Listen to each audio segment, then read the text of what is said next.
Don Buford is the leadoff man. And now with pleasure, ladies and gentlemen, to bring you the first half of Game 3 of the 1971 World Series, here is Jim Simpson. Thanks, Bill O'Donnell. Buford, a switch hitter, will bat left-handed, of course, against the right-hander Steve Blass, who's had two poor outings in the National League Championship playoffs. Starting twice against the Giants, failing to finish neither time. Throws, and Buford fouls the first one off to the left, strike one. In 7 innings against the Giants, these are the last 2 outings of Blass. 10 runs, 9 of those earned, 14 base hits. Gave up 4 home runs. Now trying to get the Pirates on the board. Orioles lead 2-0. Third game, first one at Three Rivers Stadium in Pittsburgh. Blass, the right-hander, ready, throws a fastball out to left field. Stargell takes a couple of steps to his left, and that's the first out of the first inning. Merv Retman, the batter.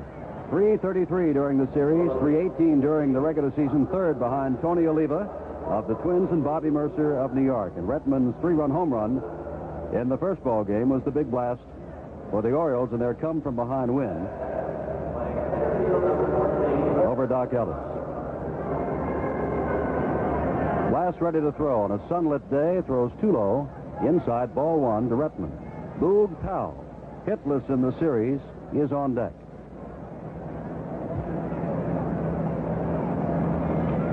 Blass has the sign from Sanguillen, back again, and misses outside and low this time.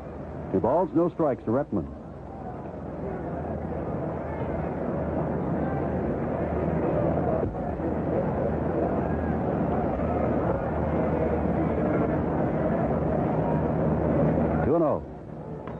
Ground ball. Alley, playing at shortstop today, has a little trouble with it, but up in plenty of time to throw out Retman. Jackie Hernandez not at shortstop today, and Rich Hebner, according to Danny Murtaugh, has a sore foot. To be quite frank about it, according to Rich Hebner, the left-handed hitting third baseman, he feels he should be playing today, and nobody likes to be platooned. Here is Boog Powell hitting 125. I think I said he was hitless. He has scored no runs, no RBIs, but does have a base hit. 2 out. None on, top of the first inning. Powell, the big left-handed batter. Trouble with that bad right hand. Swings on the first pitch. Chance for Cash. Cash at second base throws on to Robertson, and Blass has a 1-2-3 inning. No runs, no hits, no errors, none left. At the end of the middle of the first, it's Baltimore nothing with Pittsburgh coming to bat. Oh, Andy, you look so nice. Is that a new sweater? Yes, just got it today, Dolly. Very. Well, you've seen Mike Cuellar for years now, and there's a story around that if you get to Mike early, you may get him. If you don't, he's tough. One of the reasons for that, Jim, is that in the first 2 or 3 innings, Cuellar will do a little bit of experimenting with his wide assortment of pitches. And the wide assortment is the hard screwball, the soft screwball, the hard curve, the off-speed curve, and naturally the fastball. And he experiments in the first couple innings to find out just how much of that equipment he has good early in the ball game. There are times when the equipment is not good early in the ball game, and that's when he is hit hard early in the game. All right, Jim. Dave Cash, 1 for 5. That hit came in the first game, and again, against a left-hander. And, of course, Cuellar is a left-hander. As a matter of fact, Cash had 4 line drives in that game, 1 for a base hit. Line drive, fair ball inside third base. Cash with a lot of speed around his first on his way to second. Buford in the corner, and Cash steams in. First ball hitting with a double.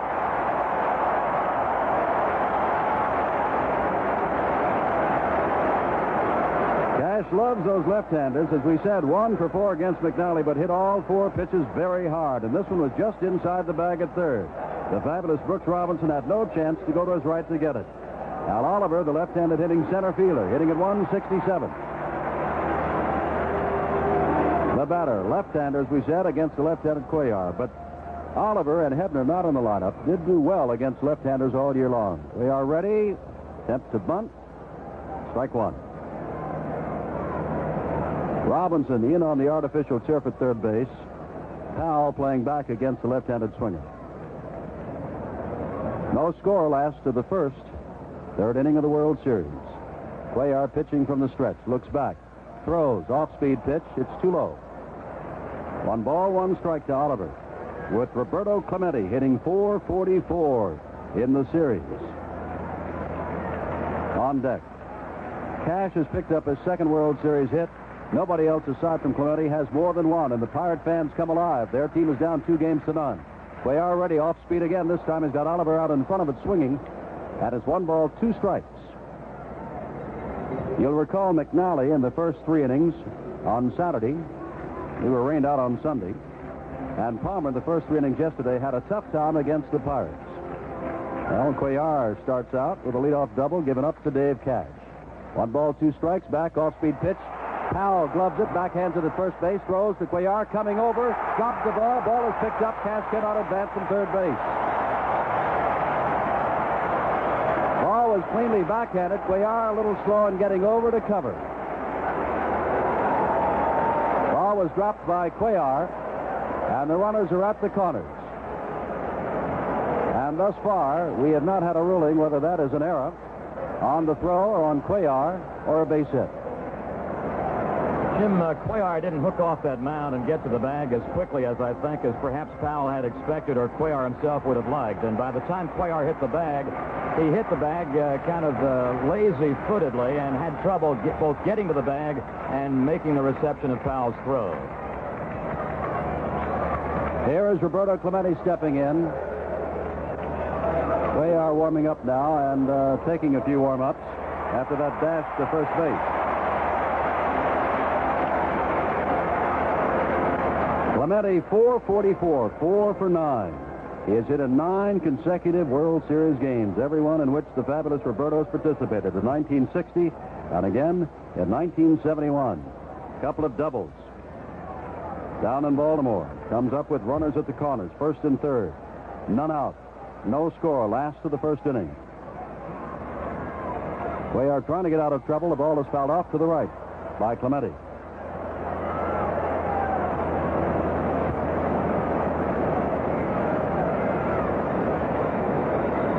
Our official scorers, Charlie Feeney of the Pittsburgh Post-Gazette, Bill Jackman out of the Baltimore Evening Sun Department, and Bob Stevens of the San Francisco Chronicle, who is the chairman of the Baseball Writers Association of America. 1 strike to count to Clemente. Pull in, play him to right. He fouls another one off to right. And I'm sure you know by now, if you've been following the World Series on radio or television, or following the National League over the years, that Clemente is probably one of the best 2-strike hitters in baseball. Frequently, he will take a couple of strikes, just looking, and then you got to battle him.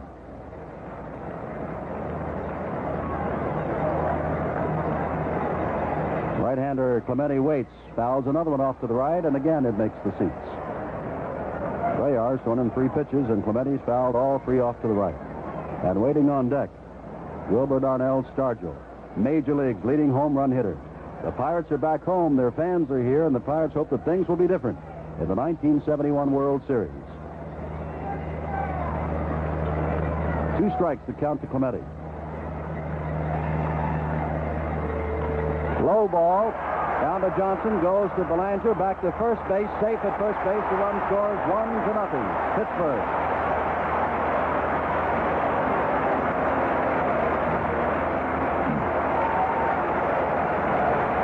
Clemente gets the RBI. He is safe at first base. 1 out. And here is Stargell. Jim, there's a prime example of why they consider Clemente the good all-around ball player. 37-year-old body and maybe with speed of a 27-year-old man as he prevented the double play. Stargell, 1 hit. Got that yesterday. Takes a pitch on the outside corner. Breaking pitch. It's ball 1. Just off the corner. Cash led off with a double on the first pitch. Val's throw to Cuellar was dropped for an error to allow Oliver to reach first base. Clemente's ground ball scores Cash. And there's ball 2 to Stargell. Bob Robertson on deck. Error on Powell for the throw to Cuellar.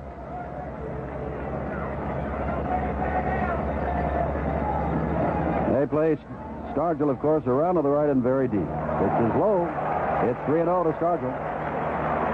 And Bill and I were talking about the fact if you are to get to Cuellar, get to him early. Now, of course, not all of this is of Cuellar's doing. The double is, but not the error. And the forced play scored the run. High, and on 4 pitches, Stargell draws the walk. Clemente walks down to second base.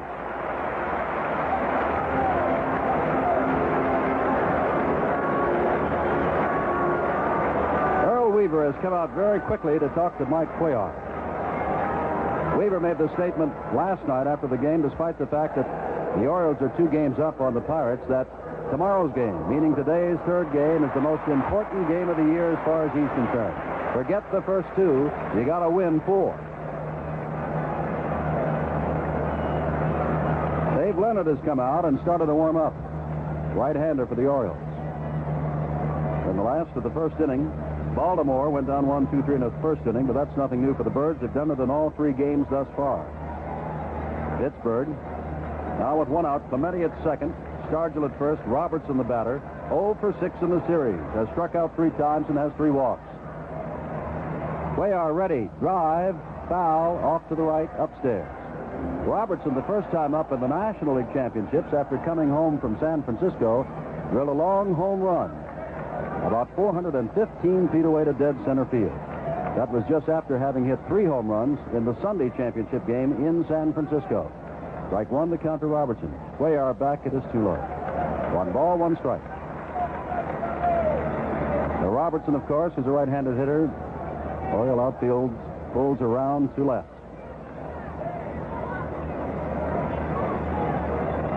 1-1 pitch, change up, and it's up high. 2 balls, 1 strike. Ellie Hendricks, the catcher, walks out and fires the ball back to Cuellar, saying something, and Hendricks looks into the Baltimore dugout.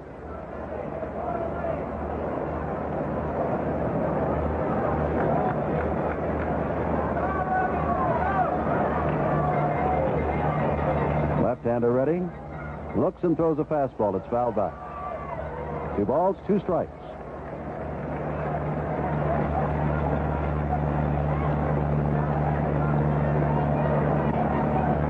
Oriole infield looking for the double play. Robertson does not run well. Been bothered with bad knees, and so is Stargell over at first base. 2-2, drive. Dirk Robinson has it, runs, throws back to Johnson. An easy double play. Clemente cut off at second base, and Cuellar and the Orioles are out of it as it's 1 run. And that run is unearned.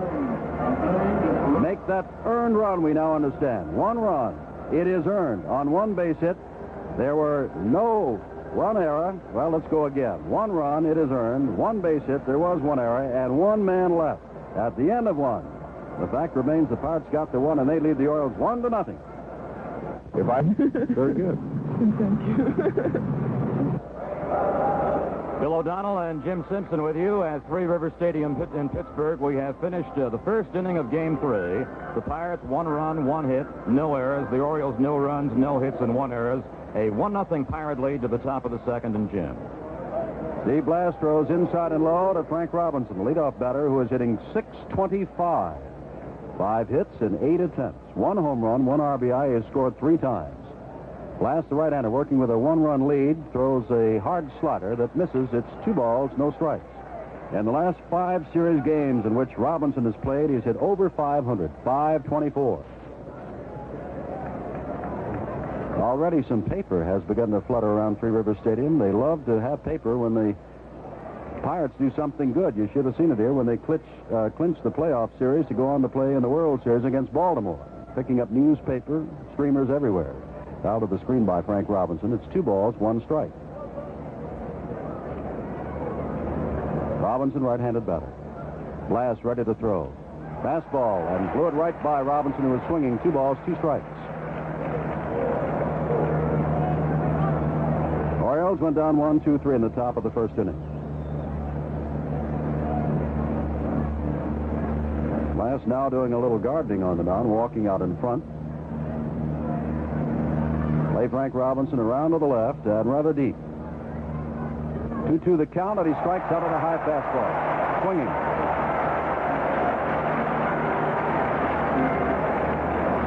First strikeout for Blass, who set a record for strikeouts in the first game of the National League Championships with 9 in 5 innings pitched. Here is Ellie Hendricks, hitting better than 400, 429. Bill O'Donnell told you that since the Pirates have been throwing a steady diet of right-handers against the Orioles, Andy Etchebarren hasn't had his chance. Has been left-handed, hitting Ellie Hendricks all the way. Blass ready to throw, changes, takes something off the pitch, and it drops over. Strike 1. Only Bob Beal, who pitched to a couple of batters yesterday, He is the only left-hander to face the Orioles. Inside, low, 1 ball, 1 strike to Hendricks. Down around the Ellie's ankles. Not quite a full shift. Alley has pulled over almost in back of second base for the pull hitter Hendricks. Oliver's way around in right center. Again a changeup outside, 2 balls, 1 strike. Pirates lead it 1-0. We're in the top of the second inning. Third game of the World Series. Orioles lead in games 2-0. Blass, a quick worker, back and throws a curveball that drops over. 2 balls, 2 strikes. Hendricks just stared it right into the glove of Sanguillen. John Rice said it's strike 2.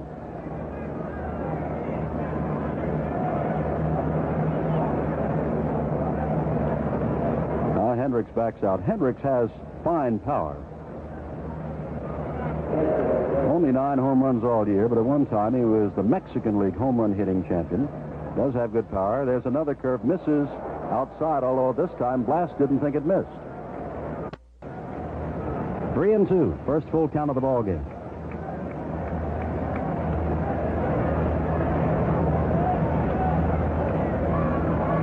Blass throws a fastball in around the ankles, and Hendricks fouls it off. Low inside fastball. Still 3 balls, 2 strikes. Looking around Three Rivers Stadium, there are some vacant seats upstairs out in the outfield. Maybe they're still trying to get in. Fastball is low, and Hendricks draws the walk.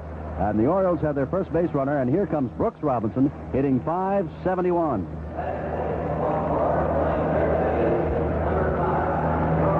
Robinson had that great play against Sanguillen yesterday. Also tied a World Series record by, in appearing 5 times at bat, reaching base 5 times. 3 base hits and a couple of walks. Grabbed a line drive, turned it into a double play to end the Pirates' first, in which they scored a run here at Three Rivers Stadium. Out of the stretch, Blass throws, and it's up high. Inside to Robbie. And it's 1-0.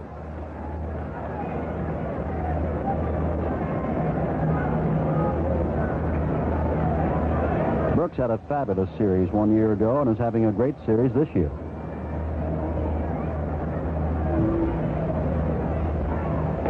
Back with the fastball, it misses. 2-0. But in the championship series against the Giants, the Pirates only hit 6 balls to the third baseman. That was in a total of 4 games.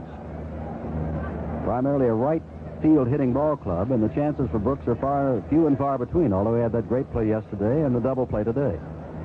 2-0 as Hendricks leads off at first with 1 out. Crowd a little quiet now as the Orioles have come to life, and Robbie swings and misses. 2 balls, 1 strike.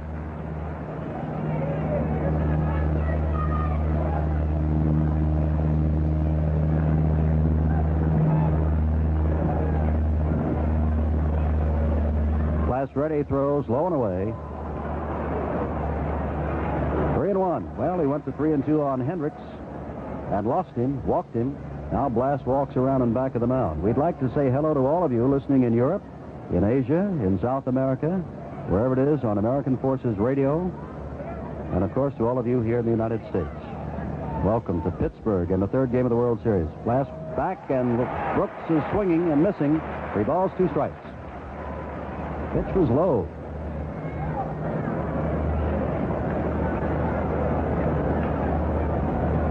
Blass does a lot of walking around on the artificial turf around the mound, and once he steps back on the mound, he does a lot of gardening. This time he steps in ready for business. On 3-2, Brooks Robinson waits. 1 out. Hendricks is running with the pitch. The ball is popped up foul and back over our heads, and Hendricks will have to come out. Back. With 1 out, Earl Weaver had Ellie Hendricks off and running. 1 run, 1 hit. No errors for the Pirates, no runs, no hits, and 1 error for the Orioles.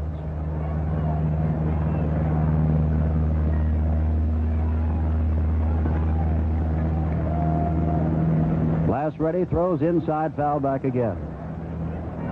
Brooks Robinson fouled out and back off his fists. Still 3-2.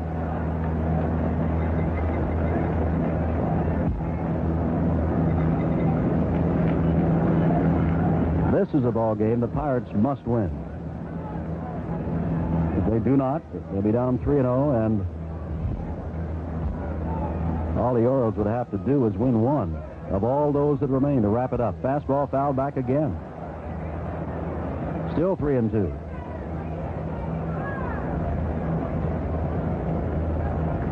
Yesterday, the Pirates used 6 pitchers. And only Dave Justy, who may have been out there for the exercise, was effective. 3-2. Blast ready it again. Let's see if Hendricks is off and running again. He's on his way. Here's the ball, and it's popped up this time to the right side. Bob Robertson, the first baseman, comes over in foul territory and has it for the second out. Well, Blast battled Brooks Robinson, and Blast won.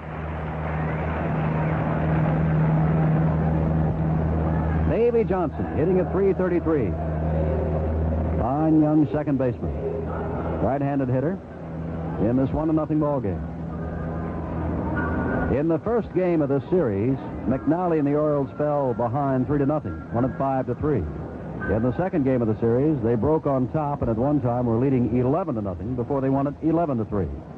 Hendricks still at first base. Pitch misses outside, 1-0.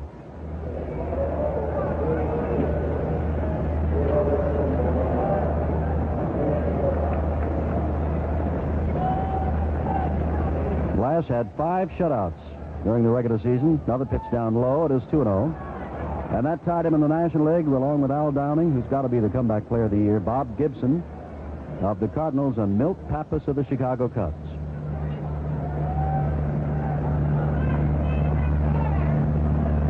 Orioles down 1-0 and working on a 16-game winning streak that extends 11 games back into the regular season. 2-0 the count.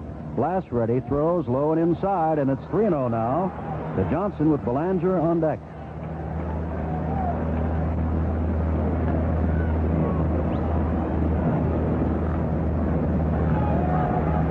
Blast went 2-2 on Robinson before striking him out, 3-2 on Ellie Hendricks before walking him, and 3-2 and threw several more pitches to Robinson. High fly ball center field. Al Oliver's there. Waits for it to come down and takes it to the third out. On the Baltimore second, no runs, no hits, no errors, 1 man left. We go to the last of the second with Pittsburgh leading the Orioles 1-0. Hitting, pitching, and fielding. Well, friends, you need all 3 to win the pennant and to get into a World Series like this. 3 for the money performance. That's the mark of a World Series club. And that's the mark of a high-performance motor oil. You want a motor oil that's going to help your engine to start in all kinds of weather, to protect it in all kinds of weather, and keep it running clean in all kinds of weather. And that's just the kind of performance you get with Phillips Trop Arctic Motor Oil. All-weather starts, all-weather protection, and all-weather cleansing action. 3 for the money performance. Where do you get it? At the home of 3 for the money performance, the Phillips 66 station nearest you. The same place you get 3 for the money gasoline performance. Quick starts, good mileage, and cleansing action. Get 3 for the money performance now at Phillips 66. At Phillips 66, it's performance that counts. We pause 30 seconds for station identification. I can't for the life of me think of one excuse for anyone to drive with wiper blades that are shot and streak the windshield. Nothing more dangerous than trying to drive with impossible vision in bad weather.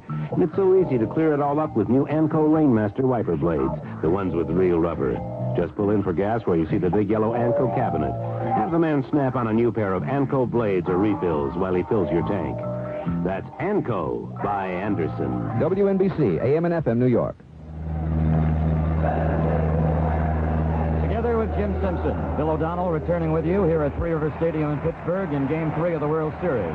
The Pirates are leading by a score of 1-0. And in the buck half of the second inning against Oriole left-hander Mike Cuellar, the Pirates will bat Manny Sanguillen, Jose Pagan, and Gene Alley. All right, Jim. Sanguillen has a lifetime average in the National League of better than 300. Hit .319 this year, hitting at 111. Involved in quite a collision at home plate with Davey Johnson yesterday, and he's quite a free swinger. Good hitter. And Cuellar throws a strike at the knees to Sanguillen, who will not walk many times. He comes up there to swing the bat. 1-0. Pirates lead it. They are ready to throw again. Takes something off the breaking pitch. It's inside. 1 ball, 1 strike. In the Pittsburgh first inning, Cash hit the first pitch from Mike for a double down the left field line. He moved over to third base on the throwing error by Powell and scored on the infield out by Clemente. Pitch is inside, backing Sanguillen out of there. 2 balls, 1 strike. Because Cash would have reached third base on the ball hit by Oliver anyway, and because he would have scored anyway on the force play by Clemente, the run is earned. Drive left field, down the line. Deep. And is foul. 340, as Bill told you, down each line here. But the ball does carry well at Three Rivers Stadium. 2 balls, 2 strikes to Sanguillen. Jose Pagan is on deck.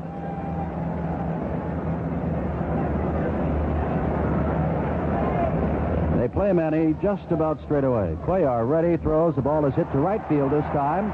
Robinson broke in, now goes back near the Dorning track and almost takes it over his shoulder with a casual catch for the first out of the Pittsburgh second. Well, Sanguillen pulled the first one down the left field line and then punched the right one to deep, the second one to deep right. That's why they play him straight away. Here's Jose Pagan, 0 for 4 in the first game. Danny Murtaugh, the Pittsburgh manager, said that he was going to start Hebner at third and Oliver in center regardless of what. Today came up with Pagan at third base. Ground ball. It is foul past Robinson at third. Murtaugh said it's because Hebner bounced the ball off his ankle yesterday while taking his swings and had a sore foot. Hebner says, I want to be playing. But Pagan is in there. 1 strike the count.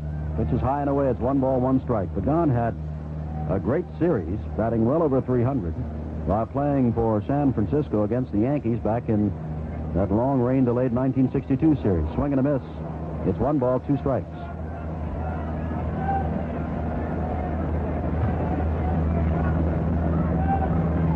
One out, last of the second. Cuellar back with the fastball, drilled down the left field line, and it is foul again. A couple of hard-hit pitches off Mike Cuellar. One went upstairs foul, and this one is about 70 feet down the line foul. 1 run, 1 hit, no errors for the Pirates. No runs, no hits, 1 error for the Orioles. We are in the last of the second with 1 out and nobody on. And we count 1 ball and 2 strikes to Pagan, who steps back in. John Rice behind the plate today. Baltimore left-hander ready, takes something off the pitch, and Pagan just does get a piece of it as he fouls it back. John Rice, who is behind the plate, is from Homestead, Pennsylvania. Ed Vargo, who is umpiring at first, is from Butler, Pennsylvania. And Nestor Shylock, out along the left field line, is from Oliphant, Pennsylvania. Well, they've all come to their home state. 1 ball, 2 strikes, fastball accidentally fouled into the Pittsburgh dugout. Still 1-2. Remember, tomorrow's 4th game will take place tomorrow night, with a starting time shortly after 8 p.m. Eastern Time. First night game in World Series history. Ball is hit down the line. This will curve foul also. Can't help but remember the first couple of games. Well, let's just go back to yesterday. Jim Palmer, with a couple of men on, and 1 out or none out, got out of problems. After 1 run scored yesterday, still 2 on, and Cuellar got out of it. Another ball pulled foul, bounces off the seats and out into left field, where Nestor Shylock picks it up and tosses it in. I'm sure if you listened or read the papers this morning, you know that the Buccos left 14 men on base yesterday. That ties a World Series record. Cuellar ready for the 1-2 count. This one is a ball past the glove of the diving Brooks Robinson. Going into foul territory. Pagan on his way around first. Picked up by Buford, throws into the cutoff man, and there's a double. The second double of Cuellar this afternoon.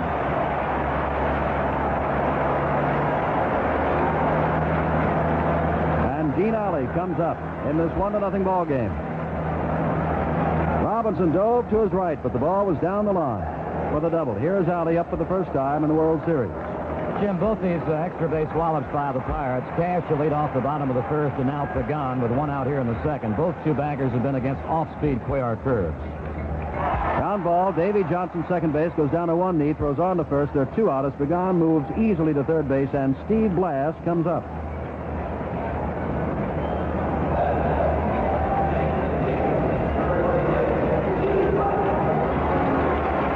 Pagan at third, 2 out, last of the second. The Pirates have broken on top. They lead 1-0. Their second run is standing down on third base, looking over to Frank Osiak, the third base coach. Last bats as he throws from the right side. Cuellar is ready. Ground ball, chance for Belanger at shortstop, gobbles it up and has the easy throw to first base, and the Orioles are out of trouble. But a runs on 1 hit, a double. No errors, 1 man left. We've now gone 2 complete innings. The Pirates 1, and the Orioles nothing. Hi, this is Joe Garagiola. Not so long ago, kids wanted to be pilots or firemen or ball players.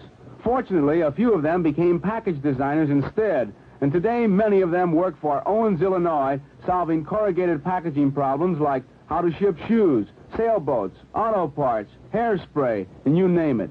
If your company could use some fresh ideas in corrugated packaging, ask the people at Owens, Illinois Forest Products Division. They're in the yellow pages. He rode into town with a poker face, and his eyes were like red-hot lead. And you could tell he was looking for a game, 'cause this is what he said. Get the girls and let's all go bowling. No matter what you hear, there's another game in town. Bowling is for everybody. Bowling, it's for everybody. A perfect prescription to keep you feeling young and fit. The National Bowling Council says go bowling, weekends or daytimes during the week when there's little or no waiting. Jim Simpson, if there has been a pattern within just 2 innings of a ball game, if there has been a pattern already, I would say the pattern has been so far against the off-speed curves of Cuellar. A year ago, when Cuellar had the 20 victory plus year, his best pitch a year ago in 1970 was the screwball. For the most part of 1971, Cuellar's out pitch and his best pitch was the off-speed curve. And consequently, most American League batters against that off-speed curve were lunging kind of swingers. Today, so far, the Pirates have not been lunging. They've been sitting back, pressuring that rear foot, and timing that off-speed curve perfectly, and also pulling it. Mark Belanger leads off the Baltimore third. 1-0 the Pirates. Belanger will be followed by Mike Cuellar. Steve Blass, the pitcher. By the Pirates, kind of a milky sky today. Very high, just very stringy, misty-looking clouds. Beautiful day in Pittsburgh with the temperature near 60 degrees. Blass ready, throws low to Belanger. Belanger hitting .286 in this thus far short series. 1-0. Back with the three-quarter delivery, strikes. Hard slider drops over. It's 1 ball, 1 strike.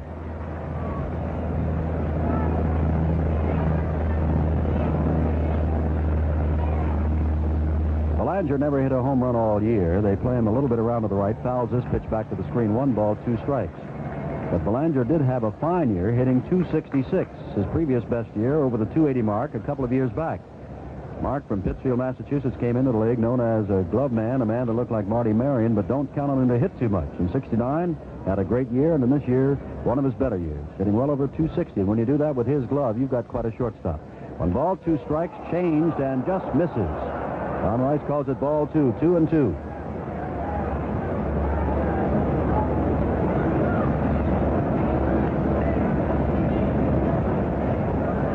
Stares straight in, stands straight up, faces the batter. Now ready and throws, and Belanger pops it up. Short center field. Out goes Alley. Over comes Cash. Cash waves away Oliver and takes it right in front of Oliver, who is right there behind him. And there's 1 out in the third. Usually it is the on-rushing center fielder who will call off the infielders. Cash came over from right to left. Alley went back from left to right. Oliver came in. Cash waved them both off, and Cash and Oliver almost as if one. 1 out, and here's Cuellar.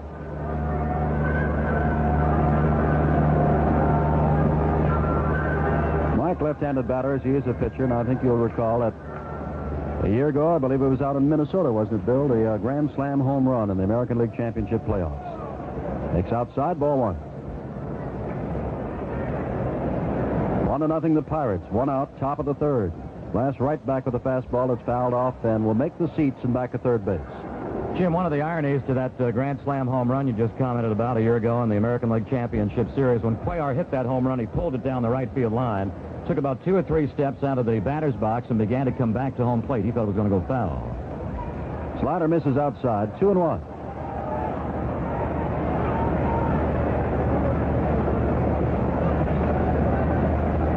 Blass working very fast, is back again and throws an inside pitch that Cuellar swings and misses on, and it's 2 balls, 2 strikes. Baltimore, pretty good record on the road. As a matter of fact, of their last 8 road games, they won them all. And, of course, the Pirates with a fabulous record at home. 2-2, back again, drive down the right field line. Over comes Roberto Clemente, near the line, and takes it at the warning track.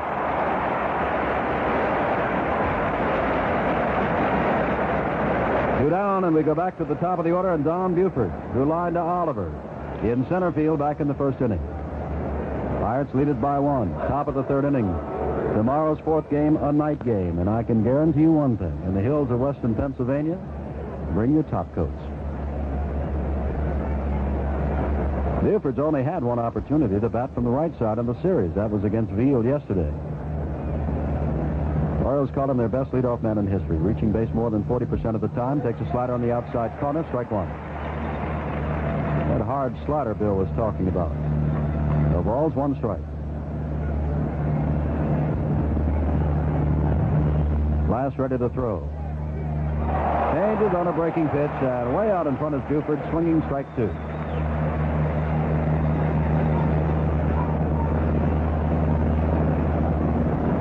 Glass off to a fine start. He has not allowed a hit thus far. He has walked one man.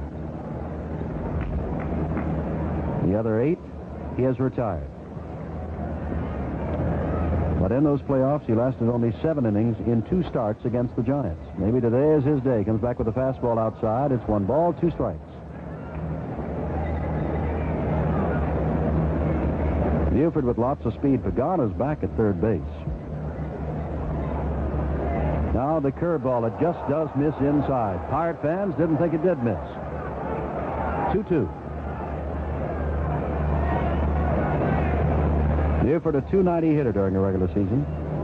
Troubled a little bit with his knee in the playoffs. Injured a knee years ago playing for Southern Cal when he tackled Nick Petrosani. Ball is hit to the left side. Stargell is there, taking just a couple of steps, and it's another 1-2-3 inning for Steve Blass, who hasn't allowed a hit yet. No runs, hits or errors. None left. We go to the last of the third. Pirates 1, Orioles nothing. You know, when most good hitters connect with the ball, they can tell right away whether it's going for the distance or popping up. They can feel the difference in their hand. And most men can feel the difference on their face when they shave. They can feel a smoother shave. And with Gillette Platinum Plus blades, you'll really feel the difference. Because Gillette Platinum Plus has the edge, a platinum smooth edge that gives you a close, smooth, more comfortable shave. So if you're not using them, try them. You'll feel the difference with Gillette Platinum Plus blades. All right, my boy. We'll see how great this Gillette dry look is. We'll test it on the Frankenheimer Monster. First, set the adjustable valve for the control he needs. Now, I think he likes it. Yes, look at his hair. So natural, dry. Why, he looks almost human. You're welcome. Please, Monster, keep the Gillette dry look, but no hugging. Bill O'Donnell and Jim Simpson with you at Pittsburgh. And with the Pirates coming to bat in the bottom of the third, they lead by a score of 1-0. 1 run, 2 hits, no runs, no hits for the Orioles. And in the first 3 Baltimore trips to the plate, Steve Blass has accomplished in Game 3 what Doc Ellis in Game 1 nor Bob Johnson in Game 2 were able to accomplish, namely pull Baltimore scoreless. Dave Cash takes a fastball in the outside corner. Cash, the first time up, saw a changeup and pulled the first pitch he saw for a double inside the third baseline. Strike one, and Cuellar's right back. Sinking pitch. It's 1 ball, 1 strike as it misses. Cash scored the only run of the ball game after the double, moving on to third base on Oliver's ground ball, in which Powell made a throwing error, and scoring on Clemente's ground ball to the second baseman. 1 ball, 2 strikes. This pitch catches the outside corner, and Dave Cash steps out to question John Rice and holds the bat in both hands, now steps back in, indicating how far off the plate it was. This one is in the dirt, and it's 2-2. Artificially turfed infield and outfield here at Three Rivers Stadium. Much unlike down in Baltimore, where Memorial Stadium has new sod as a result of football games, a lot of rain. There's a drive into short center field. Retman is right there to take it.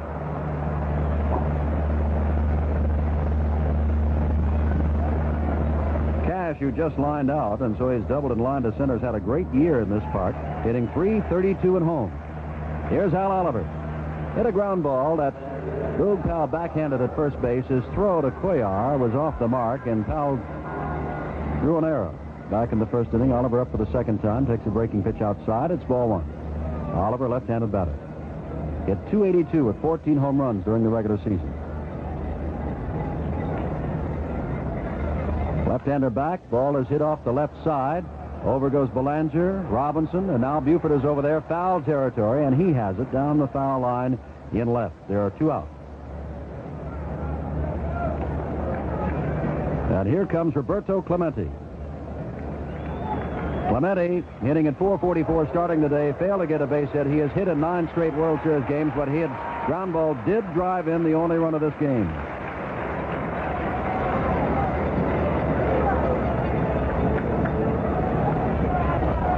We're in the last of the third, 1-0 the Pirates. And big Willie Stargell stands on deck. Cuellar is ready and throws an overhand pitch. Robinson charges at third base, gloves it, throws on to Powell at first, and that's the easiest inning that Mike Cuellar has had. No runs, hits, errors, none left. We've gone 3 complete innings. Pirates 1, Orioles nothing. Hello, I'm Johnny Cash. Coming through for Chrysler Plymouth. Here's a song that tells you something about a car that's built for you. Chrysler Plymouth, coming through. Take a look at the 1972 Plymouth Duster. It's just small enough and just big enough to make it just right. You want a car that's built to last, and it's still good looking too. Chrysler Plymouth knows you want your car that way. From the inside to the outside, it's a car that's here to stay. That's the kind of car that's coming through today. Chrysler Plymouth, coming through.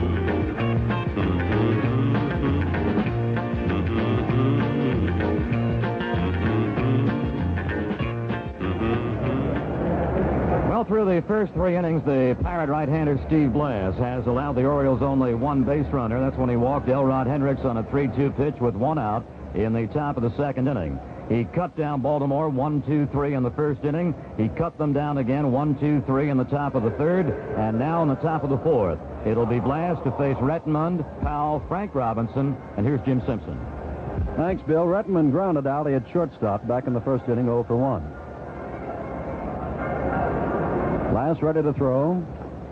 Outside and low, ball 1. They just put a message out on the message board that the president of the American League, Joe Cronin, has his birthday today. Made his major league debut back in 1925.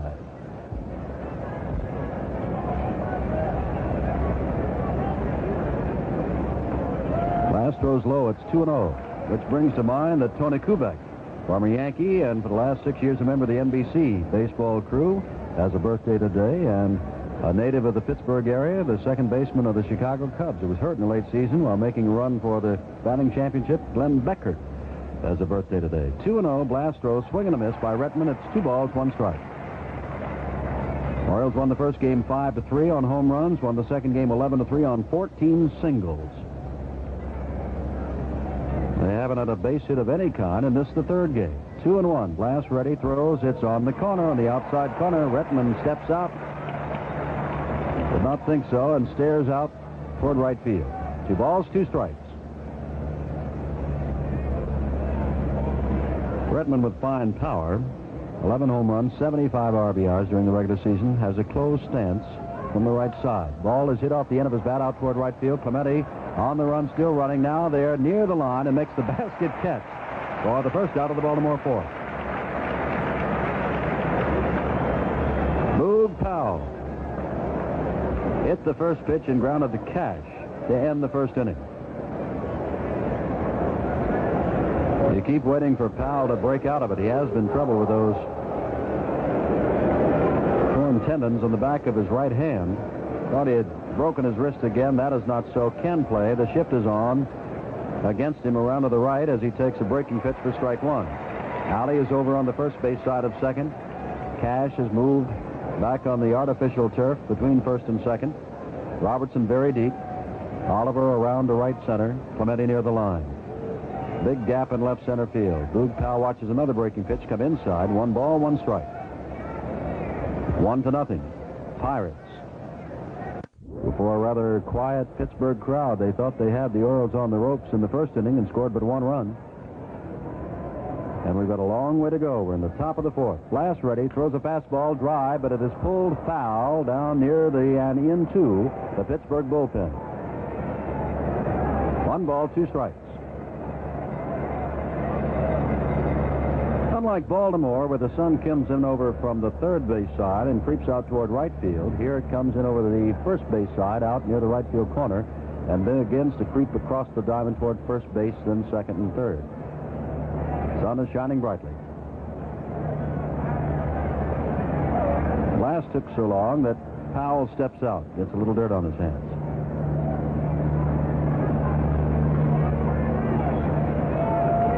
Now set for the 1-2 pitch. Changed up, breaking pitch inside. It is 2-2.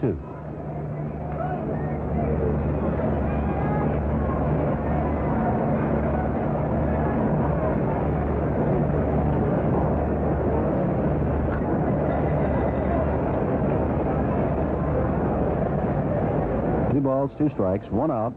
Blass ready, throws him a curve that drops over, and he is out of there on strike. Blass's second strikeout.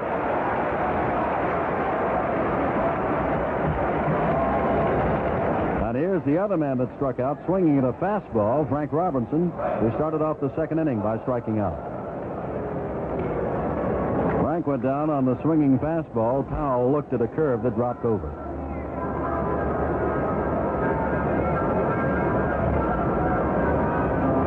Blass ready to throw to the right-hander. Swing fouled at the plate. One strike. In the opener of the World Series Saturday down in Baltimore with a score of 3-0 after that horrendous inning that the Orioles had a field and McNally had, walking a man and throwing a wild pitch. This Frank Robinson has stepped up and hit the home run that made it 3-1 and kind of gave the Orioles the impetus to come on back, which they did. Blass ready with a one-strike pitch. Throws a fastball. It's up in under the chin. Robinson backs out. 1 ball, 1 strike.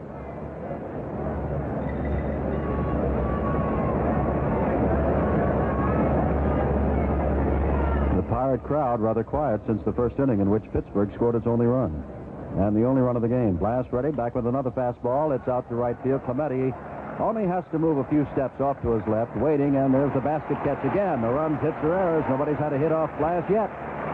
We go to the last of the fourth, and it's the Pirates 1, the Orioles nothing. The retail store employees unions are well known for their achievements on behalf of more than 600,000 members. Their union agreements with employers provide for good wages, liberal hospitalization, and retirement plans. They vote on their union agreements by secret ballot. The Retail Clerks Union urge all adult Americans to be sure and register to vote.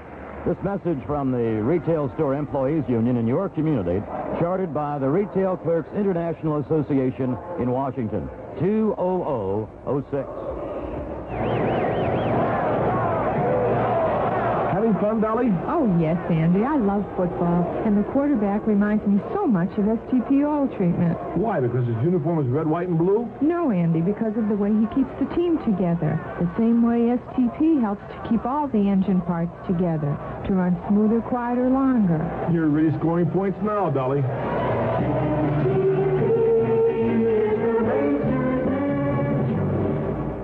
Right now, we pause 30 seconds for station identification. Easy to forget about your wiper blades if you have the hidden wipers on your car. Out of sight, out of mind. But the rubber can go dead just as quick on hidden wipers as those out in the glass. When it does, stop where you see the big yellow Anco wiper cabinet. Let the man at the pump replace or refill your streaking wipers with fresh new Anco Rainmaster wiper blades. He can do it in seconds. Anco by Anderson, the windshield wipers specialist. WNBC, AM and FM, New York. Back in Pittsburgh, Jim Simpson with Bill O'Donnell. Willie Stargell steps in and takes a breaking pitch outside from Cuellar. Ball 1. Stargell has hit 21 home runs here at Pittsburgh during the regular season. The other 27, of course, came on the road as he led the major leagues with 48. 1-0 the score. Cuellar right back, breaking pitch, catches the outside corner, strike 1. 1 ball, 1 strike to Stargell. But Bob Robertson, another slugger, waiting on deck. 1-1 the count. Overhand breaking pitch, misses down low. 2 balls, 1 strike. Naturally, Don Leppert, the first base coach, backs out of the coaching box and way down the line against this left-handed pull hitter Stargell. Low again. It is 3 balls, 1 strike. Bretman over in right center field. Belanger is on the third base side of second, but deep and very near the bag. 1-0 the score, 3-1 the count to Stargell. Let's see if he's swinging on 3-1. Comes back with a high fastball, never gets a chance to swing, draws a walk. Second given up by Mike Cuellar.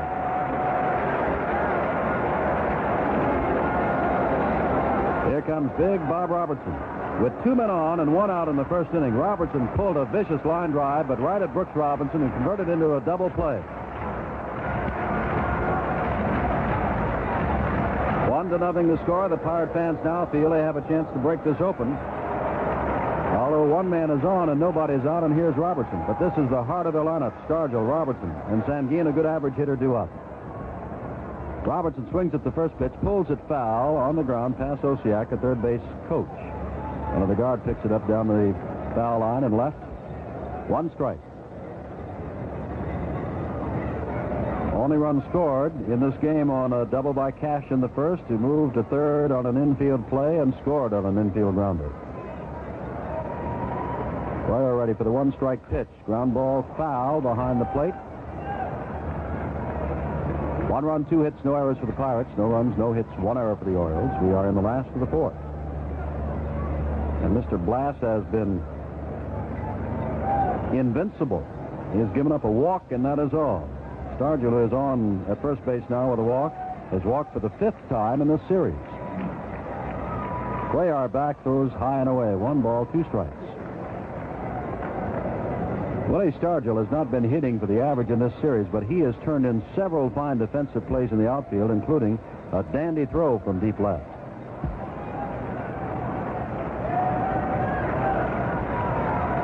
One and 2. Pitch is in the dirt. Hendricks keeps it in front of him. It's 2-2.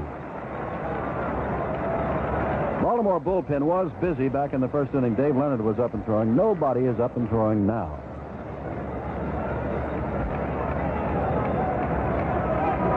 Cuellar throws a strike, and Robertson just watched it go over the plate and says something as he walks away from John Rice. Hard-breaking pitch that dropped across the plate. Cuellar, his first strikeout, and what a spot to have it, to strike out Bob Robertson. With Stargell at first. Here's Manny Sanguin, who flied to right. Sanguin, you'll recall, pulled the ball down the left field line foul, and then the next pitch he flied to right field. He can hit the ball to all fields, has occasional power, but is up there to swing, not to take pitches. And he swings and drives 1 to short center field. Retman will play it on the hop, and stopping at second is Stargell.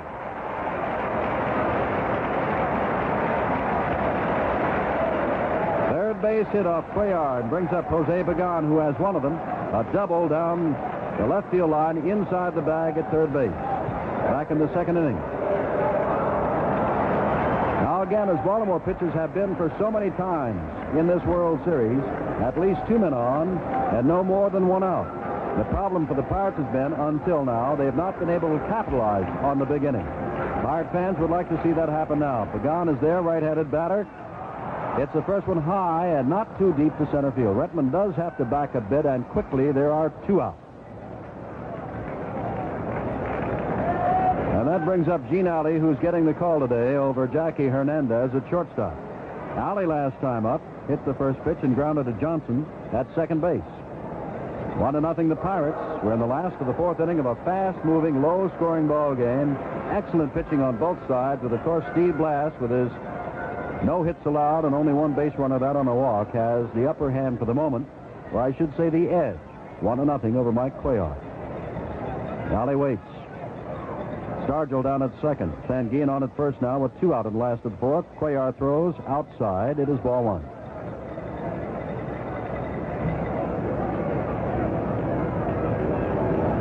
Only 4 teams in history have come back to win a best-of-7 World Series. After dropping the first 2, the Pirates would like to become the 5th team in history. Cuellar is back again and misses outside again. 2-0. Steve Blass, the pitcher, is on deck.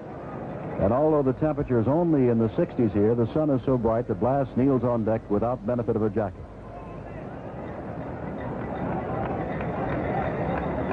2-0 the count. Alley waiting. High change. It is 3-0. Cuellar now in danger of walking. The base is loaded.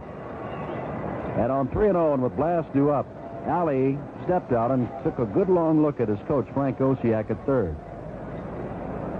With the pitcher coming up, 2 out. Does he swing away on a 3-0 pitch? They are ready, throws, and it's a breaking pitch that is ball 4, and the bases are loaded, and Blass is coming up with 2 outs.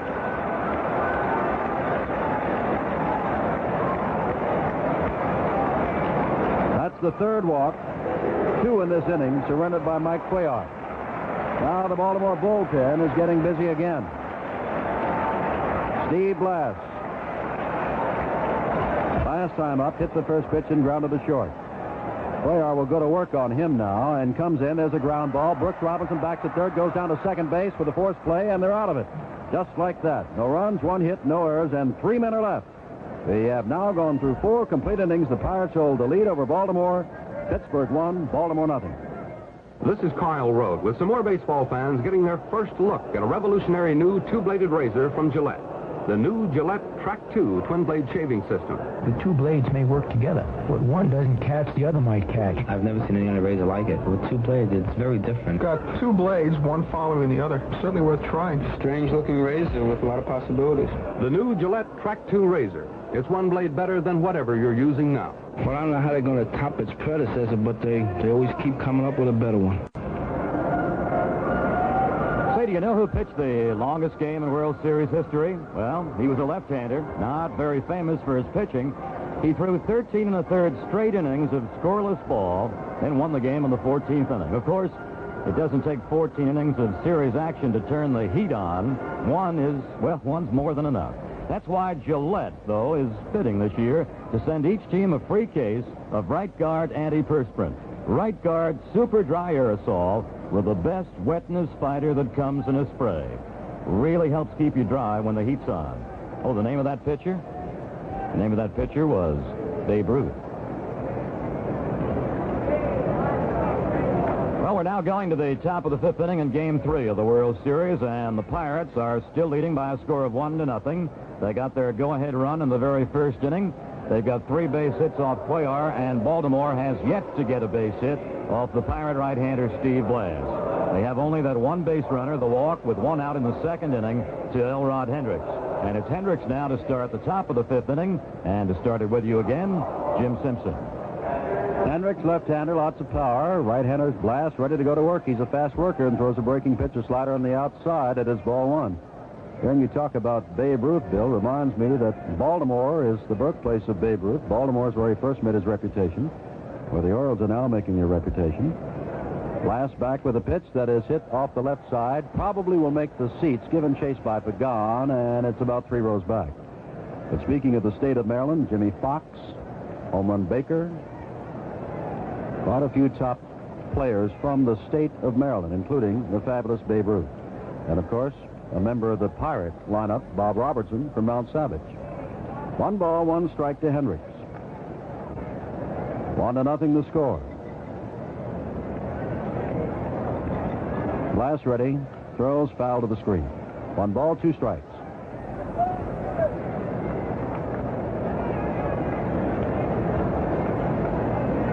Blass has just had a super performance. Retired the side in the order in the first inning, got the first man in the second, gave up the walk to Hendricks on a 3-2 pitch, and since that time has retired the last 8 men in a row. 1-2, inside breaking pitch at Hendricks, fouls into the Pittsburgh dugout.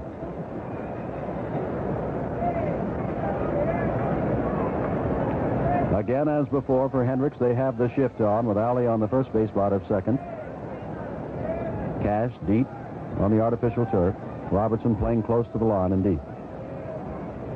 1-2, and foul tip caught by Sanguillen. Strikeout number 3 for Steve Blass. The 9th man in a row is retired.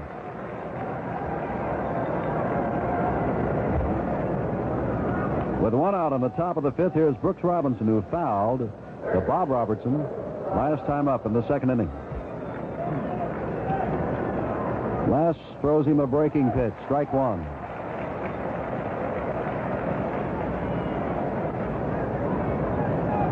One run, 3 hits, no errors for the Pirates. No runs, no hits. 1 error for the Orioles. The error was not costly. Another breaking pitch outside off the glove of Sanguillen. 1 ball and 1 strike.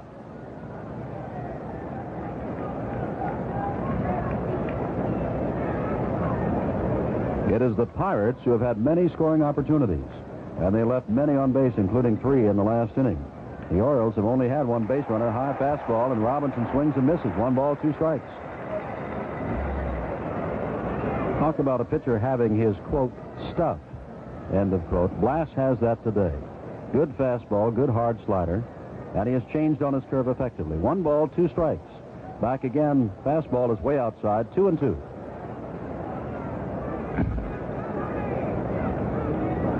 They play Brooks straight away.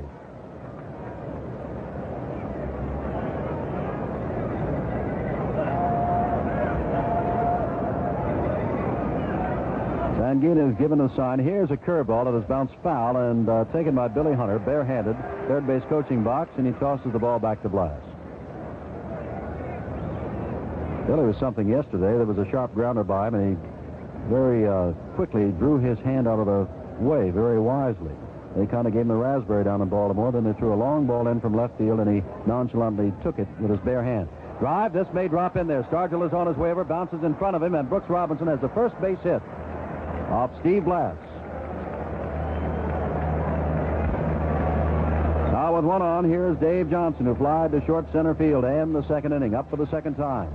Pirates lead it by 1. We're in the top of the 5th inning. And the Orioles are trying to get something going. They own the lead in the World Series 2-0, winning the first game 5-3 behind McNally, the second yesterday 11-3 behind Palmer. Steve Blass is trying to get the Buccos on the board. Tomorrow's 4th game will be the first World Series night game in history, starting shortly after 8 o'clock Eastern Daylight Time. Blass ready, and only for the second time in the game pitching out of a stretch with a man on at first base. Looks back at Robinson and throws a fastball that catches the inside corner. Strike 1. Johnson, a pretty good series. 2 RBIs, hitting .333 before starting this game today. 0 for 1 in this game.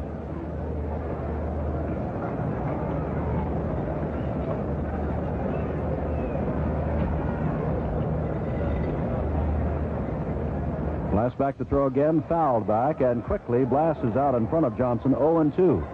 The last 19 Oriole hits in this series, including all 14 yesterday and 1 today, have been singles, all since that home run by Don Buford in the 5th inning of the first game. The Orioles have out-homered the Pirates 3-1, but not lately. 2 strikes to count. Ball. There goes the ball and the bat. The ball goes to Alley, who scoops the ball over to Cash at second for the force out. And Johnson reaches on the force. The bat wound up near the pitcher's mound. 2 out. Johnson at first, and here's Mark Belanger. Also flied to center. His only other time up.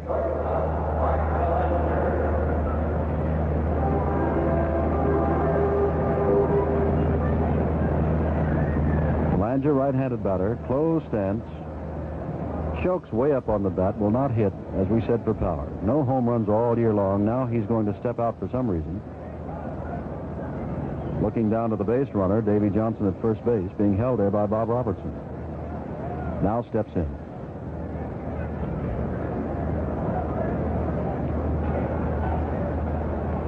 Blass checks over at first base, but Johnson is only maybe a step off at the bag.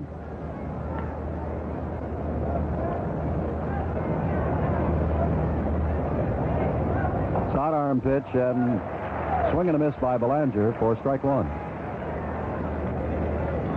Blass occasionally will drop down 3/4, nearly sidearm. 1-0 the Pirates in the 5th inning before a very quiet crowd at Three Rivers Stadium. Another check over to first base, and again Dave Johnson is just perhaps a step away. Belanger, they shade him around toward right to the opposite field. Another pitch, called strike this time, and it's 0-2 to Mark Belanger.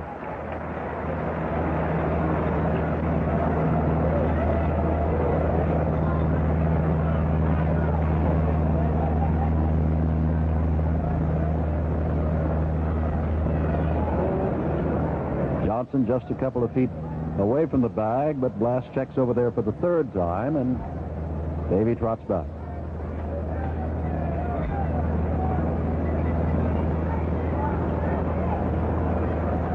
Blass wants to make sure he stays there. Ball is drilled on the ground to Alley, who waves away. Cash and steps on the bag at second, and Blass is out of the inning. No runs, one hit, no errors, and one man left. We go to the last of the fifth inning with the score still the Pirates 1 and the Orioles nothing. You know, it takes more than good performance for a team to win the pennant and get into the World Series. It takes great performance. 3 for the money performance. A World Series team has to excel in all 3, hitting, pitching, and fielding. And it's a lot like that in gasolines, too. Good performance isn't enough. The gasoline that's going to get you everything your car has to give you great performance. 3 for the money performance. Not just quick starts, not just good mileage, not just cleansing action, but all 3. And that's just what you get from Phillips 3 for the money performance gasolines. Quick starts, good mileage, and cleansing action. And that adds up to great performance.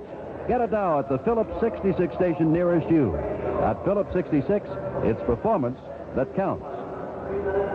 Well, we're about to move into the last of the fifth inning, and the top of the batting order for the Pirates. Davy Cash will lead it off, and he's got the only run of the ball game. In the first inning, he hit the first pitch down the left field line for a double, moved over on Al Oliver's infield ground ball, and scored on Clemente's infield ground ball, and it's 1-0 right there.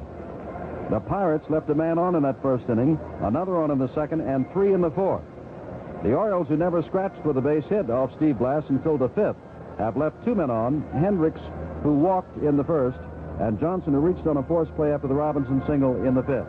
So thus far, the Pirates' welcome home to Three Rivers Stadium has been a great one, but that's a very slim lead they take in to the last of the fifth inning, 1-0 over Baltimore. And for the second half of the play-by-play, let's call in from the Baltimore Orioles, Bill O'Donnell. Thank you, Jim Simpson, and good afternoon, everybody, again, as we go to the bottom of the fifth inning, and it's the top of the Pirate order. And it's Dave Cash, then Bob Oliver, and the right fielder, Roberto Clemente. Here's the windup, and Cuellar's first pitch is in. A knee-high strike to the right-hand swings of Dave Cash. He pulled a double just inside the third base line in the first inning, and he has scored this game's only run. He flied to center in the third. The one-strike pitch by Cuellar is outside and low. 1 ball and 1 strike to young Dave Cash. Cash goes right to the front of the box now against Cuellar. Cuellar's 1-1er on the way to Cash. It is grounded foul just outside the Orioles' third base dugout. Baltimore occupies the third base dugout here at the stadium in Pittsburgh, and the home dugout, the Bucco dugout's on the first base side. Cuellar cranking up, and he comes in 1-2. He's inside with a fastball to Cash. 2 balls and 2 strikes. Cash began game 3 of the series at 1 for 9, so right now he is 2 for 11. 2-2 are on the way to Cash. Here's a slow trickler foul down the third base side and fielded by the Pirate third base coach Frank Osiak. So we've got a riding count now on the duel between Cuellar and Cash at 2-2. The cool Cuban against the young man out of Utica, New York, Dave Cash. 2-2 pitch coming in. Here's a high fly, dead centered. Rettenmund's got it measured. He's just moving back 1 stride, and it's in the glove. Cash guys to center fielder Rettenmund. 1 away in the Pirate fifth inning. Now to the Pirate center fielder, Bob Oliver. Safe on a throwing error by first baseman Powell in the opening inning when Cuellar was covering first base. Oliver, in his last trip in the third, foul to the left fielder Buford. He's played into right by the Oriole outfield. High breaking ball is 1 ball and no strikes to Oliver. Oliver at the moment is 1 for 8 in the World Series. He stands in the middle of the box and he's well off the plate. The 1-0 deal. Fanned at and missed. He chased a high pitch. 1 ball, 1 strike. There's 1 away and the bases are empty and the Pirates are leading 1-0. It's a run, 3 hits for Pittsburgh. No runs, 1 hit for Baltimore. And we've got a little confab now going on between Hendricks, the catcher, and Cuellar's pitcher. Just to reset in case you're joining us along the way, and all around the world as a matter of fact, defensively, Powell at first base, Johnson at second, Belanger short, Brooks Robinson third, and it's Buford, Rettenmund, Robinson in the outfield. 1-1 deal. Breaking ball, low and outside. 2 balls and 1 strike to Bob Oliver. Oliver closes his stance just a little bit. Cuellar to his move, and in he comes 2-1. Here's a foul straight back. 2 balls and 2 strikes to Bob Oliver. He'll be followed by Mr. Pirate, Roberto Clemente. Well, the Pirate fans naturally here in Pittsburgh feel their Buck team is overdue with a bat. Breaking ball is low outside. He took something off it. 3 balls and 2 strikes.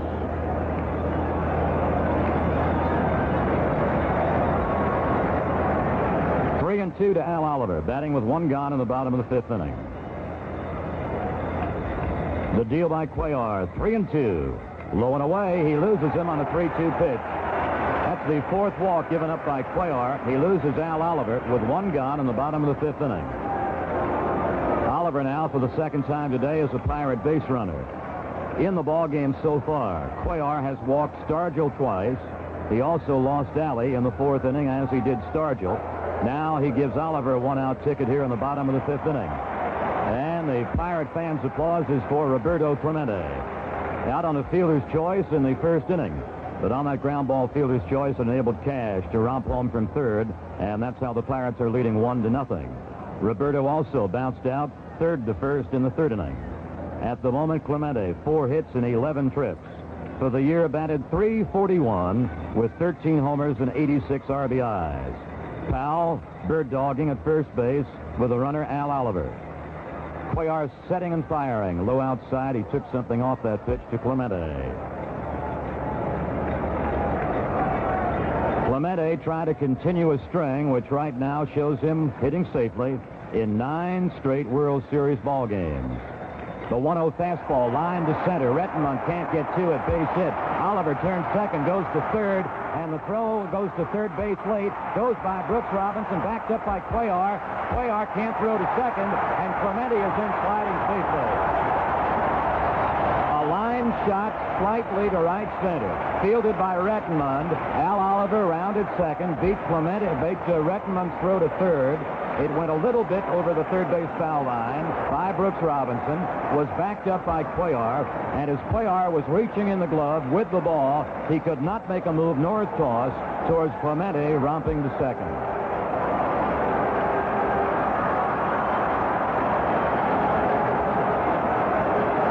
So the Pirates have 2 on, 1 out. First base is open. Willie Stargell against Clemente. He swings and doesn't get the off-speed breaking ball, strike 1. Clemente going to second base additionally has Brooks Robinson at 3rd, charged with an error on the reception of the throw by center fielder Rettenmund. Pirate runners 2nd and 3rd, 1 gone. The 0-1 is inside to Willie Stargell.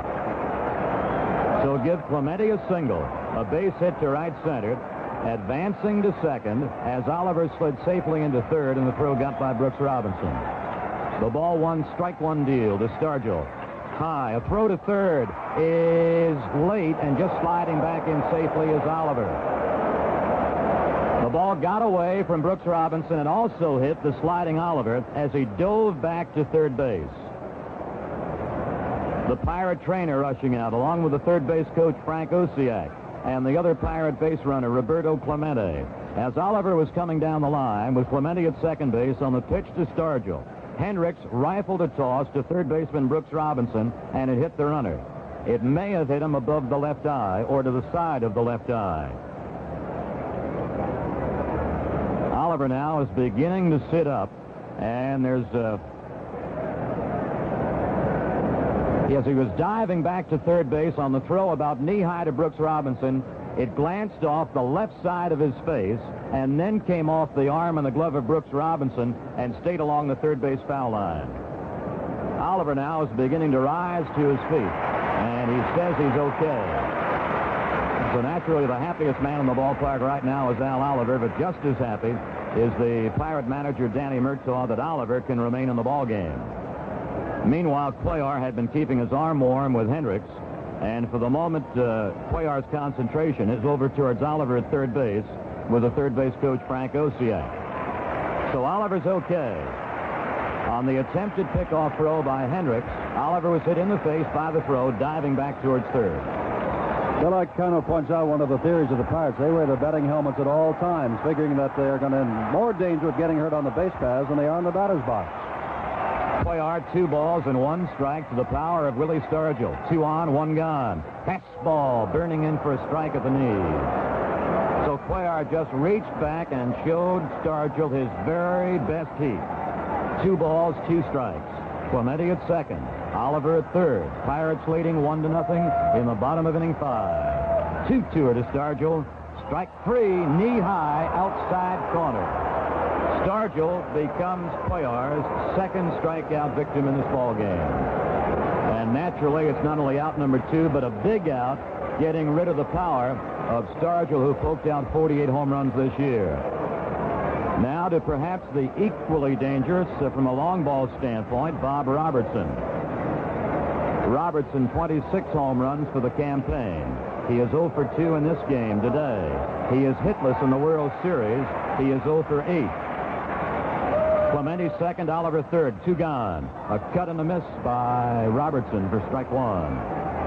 Now, most of Robertson's swings are uppercut kind of strokes. He is played to pull by Buford in left. He is played back halfway at third by Brooks Robinson. He is played to the hole by the shortstop Belanger. 0-1. Screwball moves outside. 1 ball, 1 strike between the left arm of Cuellar and the pulling power of the right-hand swinging Robertson. He lined into a first-inning double play, looked at a chest-high fastball for strike 3 in the 4th. The 1-1 to Robertson is grounded foul out towards the Oriole dugout on the third base side.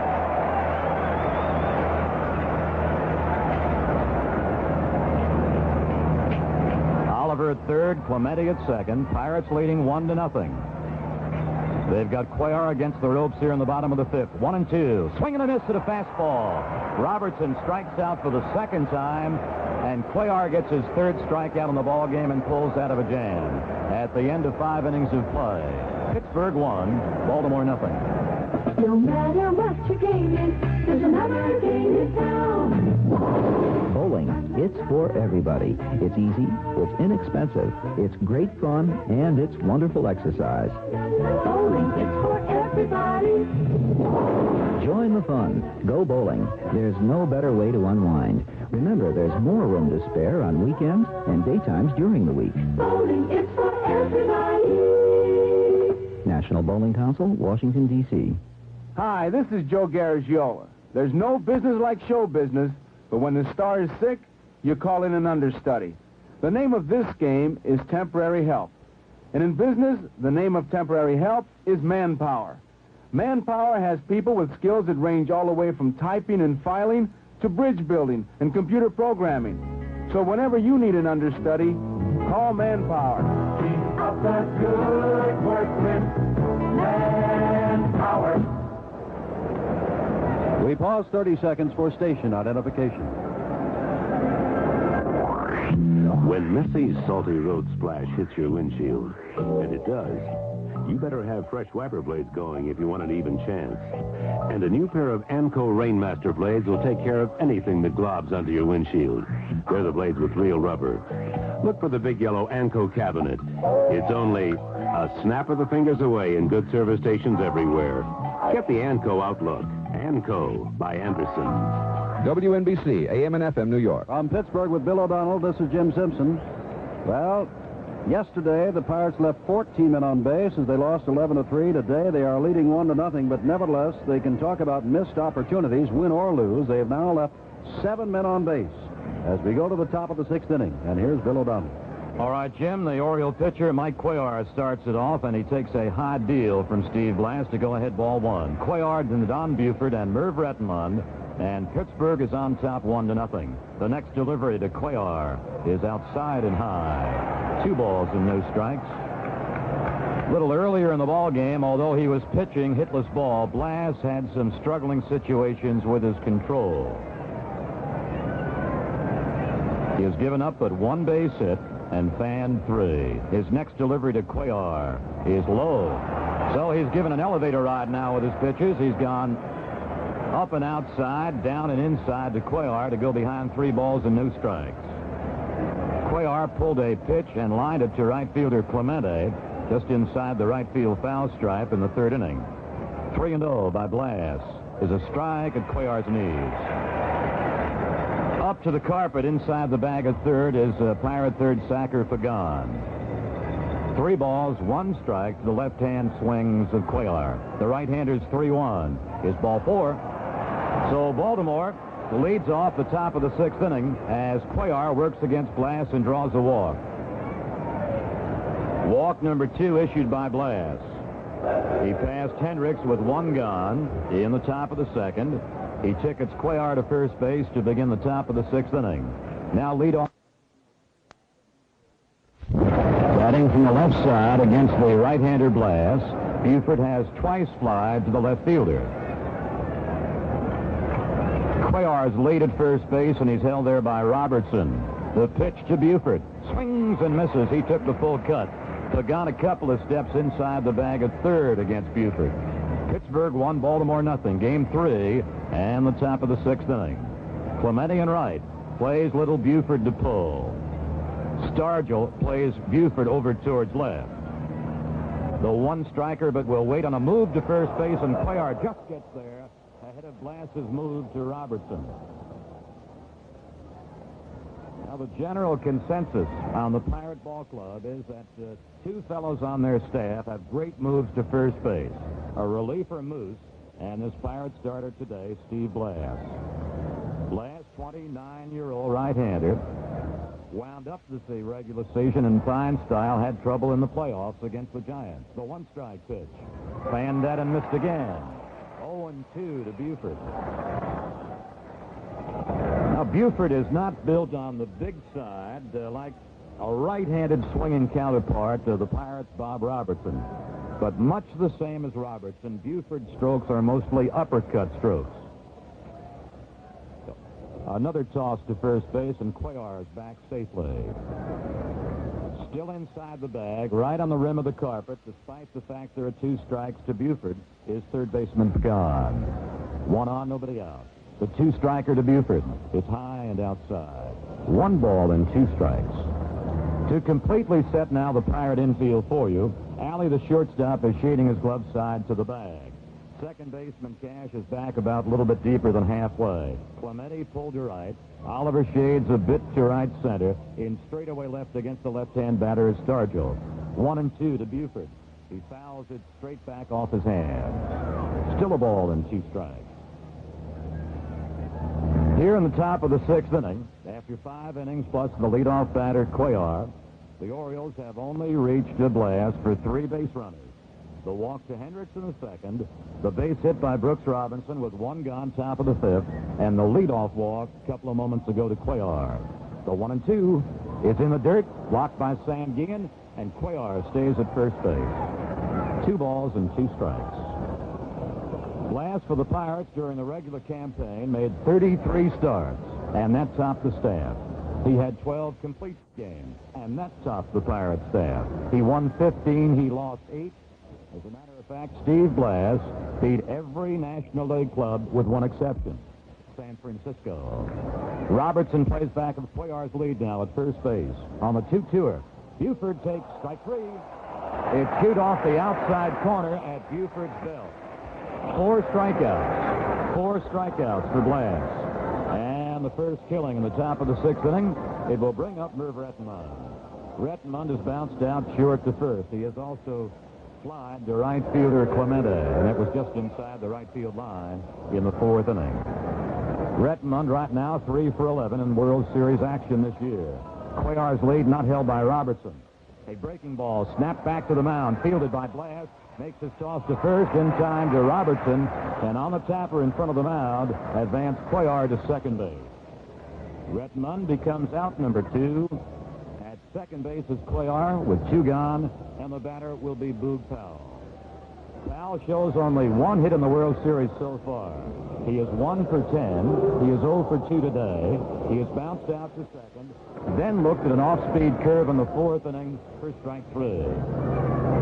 So far in all 3 World Series games, Pirate pitchers have thrown Powell a lot of off-speed stuff. Way around to right field against Powell's power is Clemente. pulled just as much into right center as Oliver. Into left center is Stargell. The shortstop alley playing to the first base side of second. Cuellar's lead at second with 2 gone. High to Boog Powell, ball 1.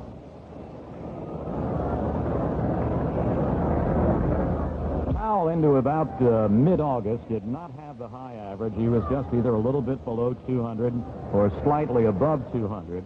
And then from mid-August on began to hit the ball hard and raised his average to finish up at 256.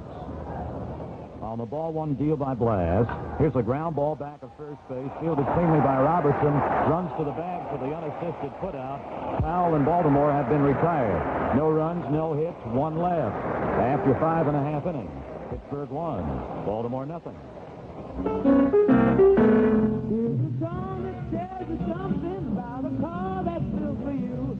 Plymouth Fury coming on through. Hi there, I'm Sarah Vaughn, coming through for Chrysler Plymouth. You know, the 1972 Fury is styled to look good for a long time. And that's really great. Because it's a car that's built to last. Right on. You want a car that's built to last, and it's still good looking too. Plymouth Fury is a car they build that way.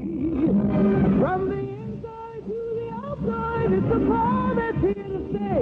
That's the kind of car that's coming through today.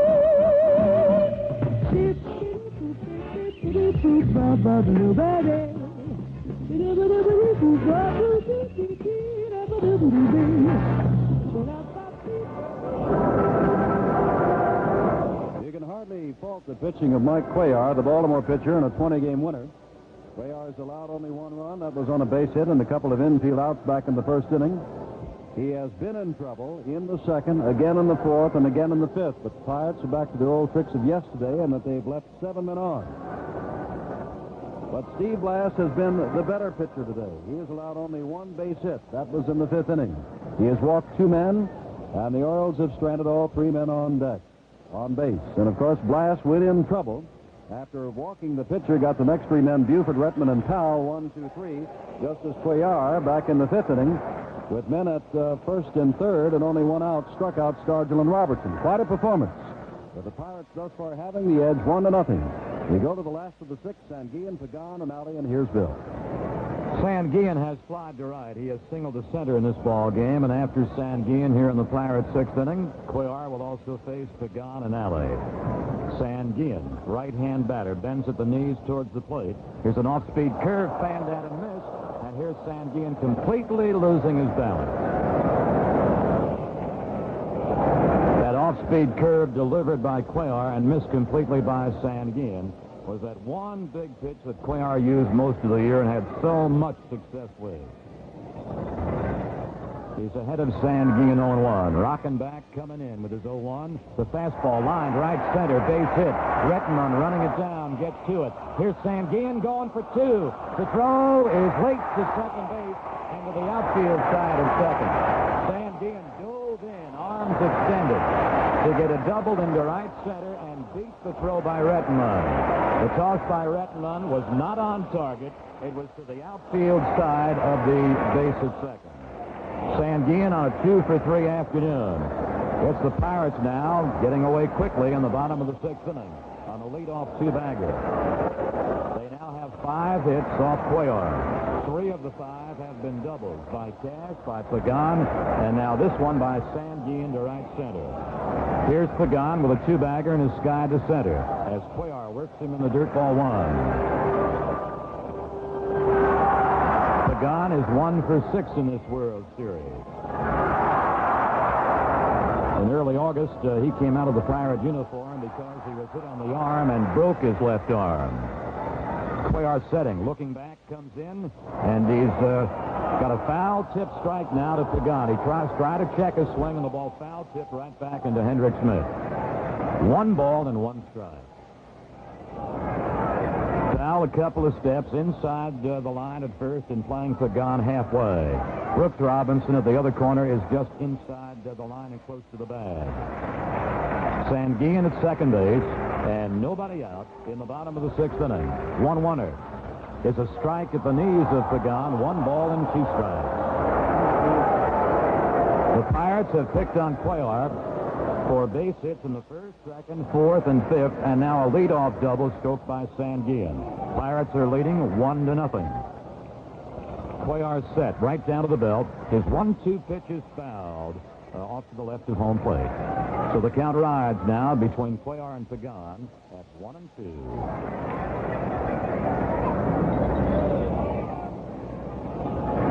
Buford in left, Rettenmund in center, Frank Robinson in right. Just about straight away to Pagan. He is the 7th man in the Pirate order. Gene Alley will be the next batter. 1-2 again. Low and away from the right-hand batter. 2 balls and 2 strikes.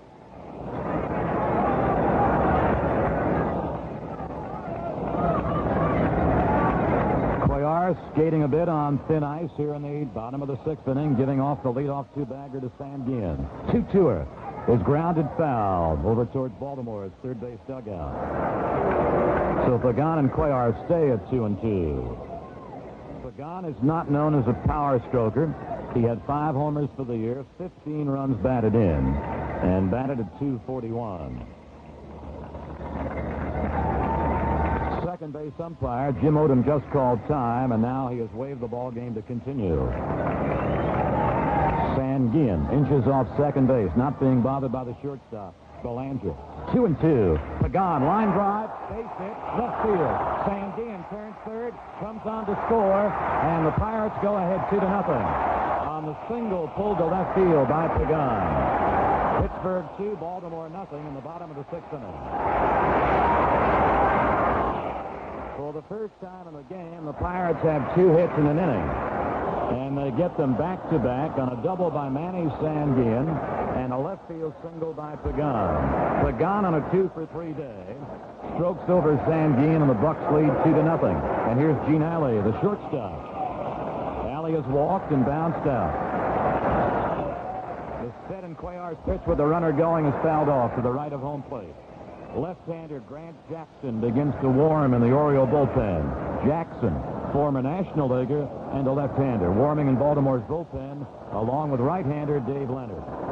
Now the Pirates were just playing run and hit against Cuellar, with Pagan running and Alley swinging and fouling it off. Powell is holding on Pagan at first base. The Pirates have scored again. They've got a runner at first base and nobody out. Alley's the 8th man in the order, to be followed by Blas. Sets down to the belt, checks the runner, and he comes 0-1. Here's a bouncer over the mound. In comes Belanger, the shortstop, throws to first. He retires Alley, but on the grounder over the mound, Pagan moves to second base. Alley is the Pirates' first out in the bottom of the 6th inning. Pagan moves into a scoring spot. And now the Pittsburgh pitcher, Steve Blas. Blas has, from a pitching standpoint, has accomplished today what neither first-game starter Ellis nor second-game starter Johnson had been able to accomplish, and namely go past the 4th inning. He's batting in the bottom of the 6th with Pagan at second. Hits a ground ball to third baseman Brooks Robinson. Pagan stays at second, and Robinson tosses out Blas. That is out number 2 in the Pirates' 6th inning.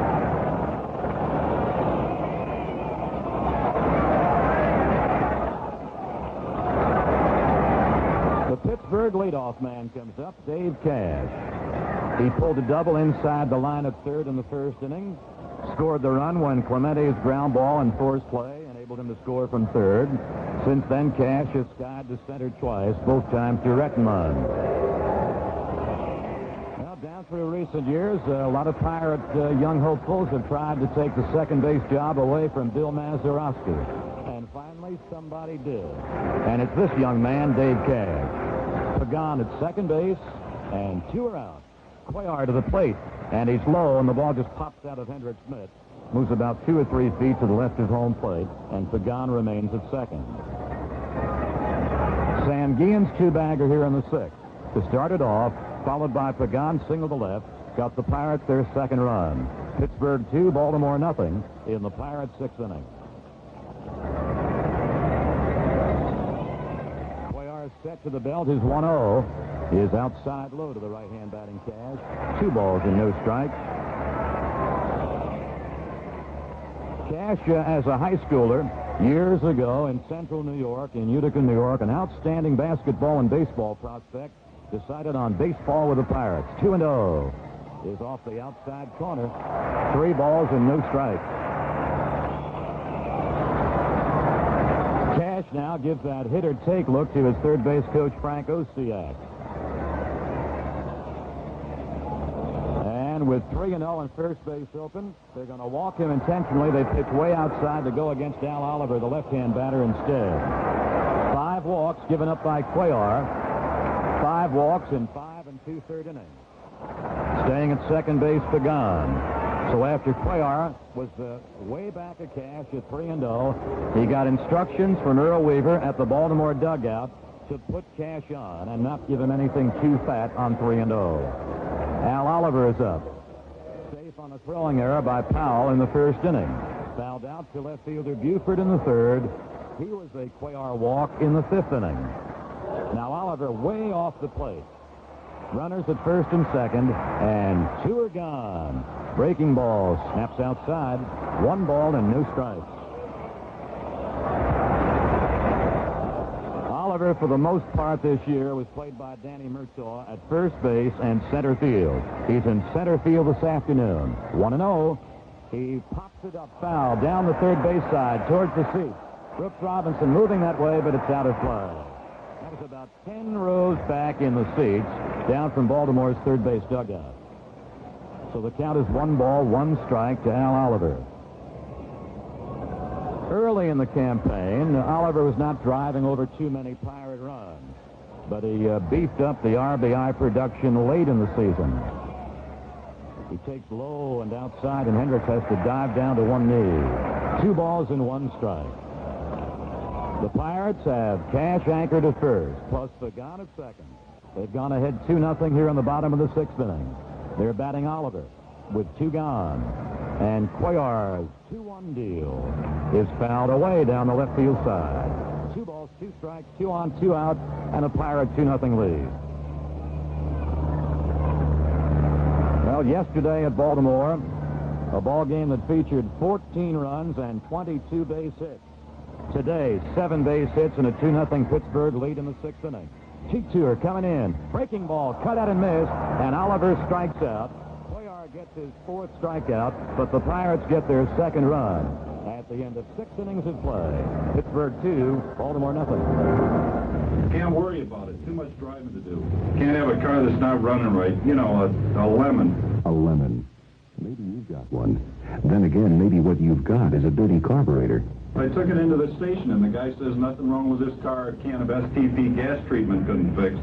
Said it's got power to clean, power to burn. Sounds good, I said. You know what? It is. STP double power gasoline treatment. You'll really feel the difference. I got a name for it. Lemonade. As one of America's major trade unions, the Retail Clerks International Association brings the benefits of democracy to the place of employment of more than 600,000 store workers with good wages and good working conditions. The Retail Clerks Unions, believing in the democratic processes of government, urge all Americans to be sure and register to vote. This message from the Retail Store Employees Union in your community, chartered by the Retail Clerks International Association of Washington, D.C., 20006. Well, we go to the 7th inning. The Orioles have managed but 1 hit, 3 base runners against Steve Blass and the Pirates. Whereas the Pirates have been knocking at the door of opportunity all throughout the ball game and do own the 2-0 lead. But now, through 6 innings, they have left 9 men on base. Yesterday, they equaled the World Series record by leaving 14 on base. The truth of the matter is, I'm sure the Pirates don't care how many leave on base today as long as the lead stays at least 2 runs in favor of the Buccos. Frank Robinson, Ellie Hendricks, and Brooks Robinson in the Baltimore 7th. And again, Bill O'Donnell. Frank Robinson struck out in the 2nd and flied out in the 4th inning, and he cuts and misses Blass's first pitch now to begin the top of the 7th. Frank Robinson, 5 for 10 in World Series play this year. He's down 1 strike to Blass with the next pitch. It's a high drive, deep left. It is going to be a Frank Robinson home run into the second deck in left field. 365-foot wallop by Frank Robinson, and his 2nd World Series home run this year. So the Oriole margin now against the Pirates has been cut to 1 run as Frank Robinson plays long ball against Steve Blass.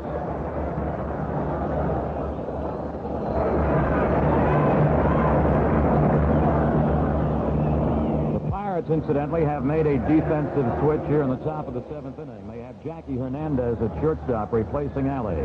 Elrod Hendricks is thrown a strike at his knee.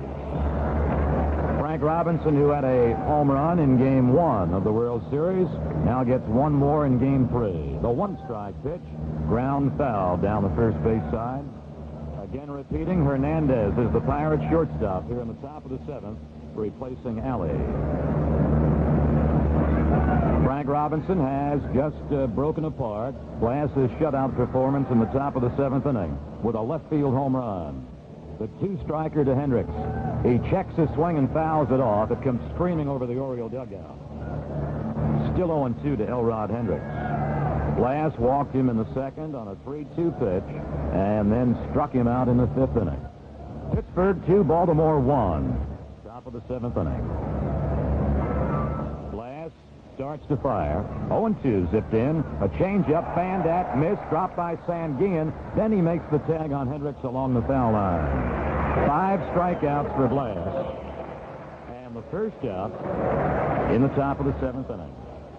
The ace of the Pirate bullpen staff, right-hander Dave Justy, is warming.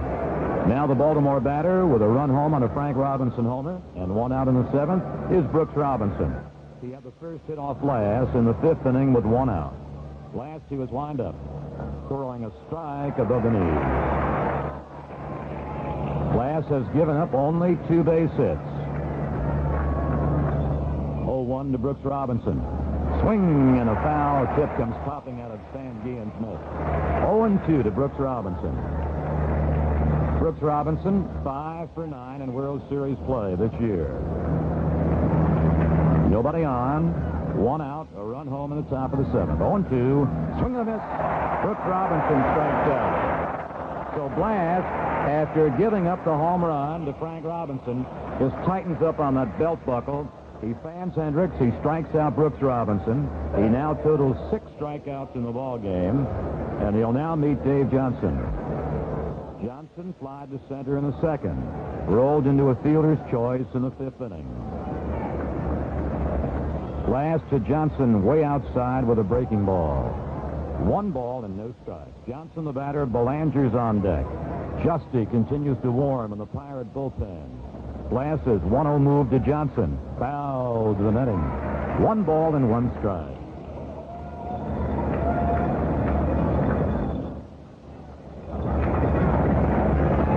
Blass retired the Orioles 1-2-3 in the 1st. Did the same thing to them in the 3rd. Again in the 4th inning before the first base hit in the 5th. And now a Frank Robinson homer in the 7th.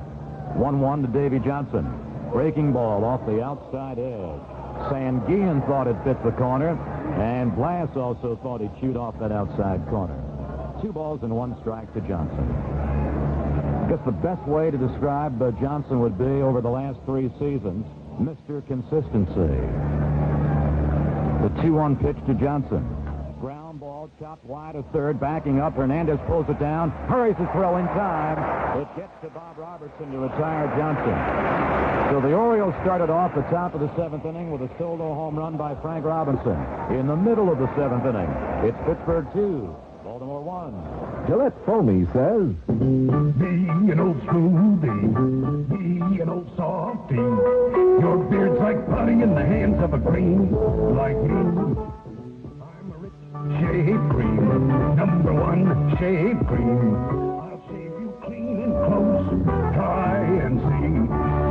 Gillette Foamy shaves you so clean and close you'll be an old smoothie. Lemon lime, menthol, surf spray, regular foamy. This is Carl Road with some more baseball fans getting their first look at a revolutionary new 2-bladed razor from Gillette.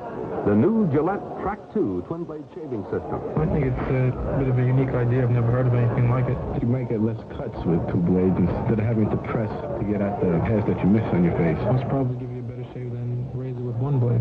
I think it would be great. I have to try something with a double blade. The new Gillette Track 2 razor. It's one blade better than whatever you're using now. I say anything put out by Gillette, I would try.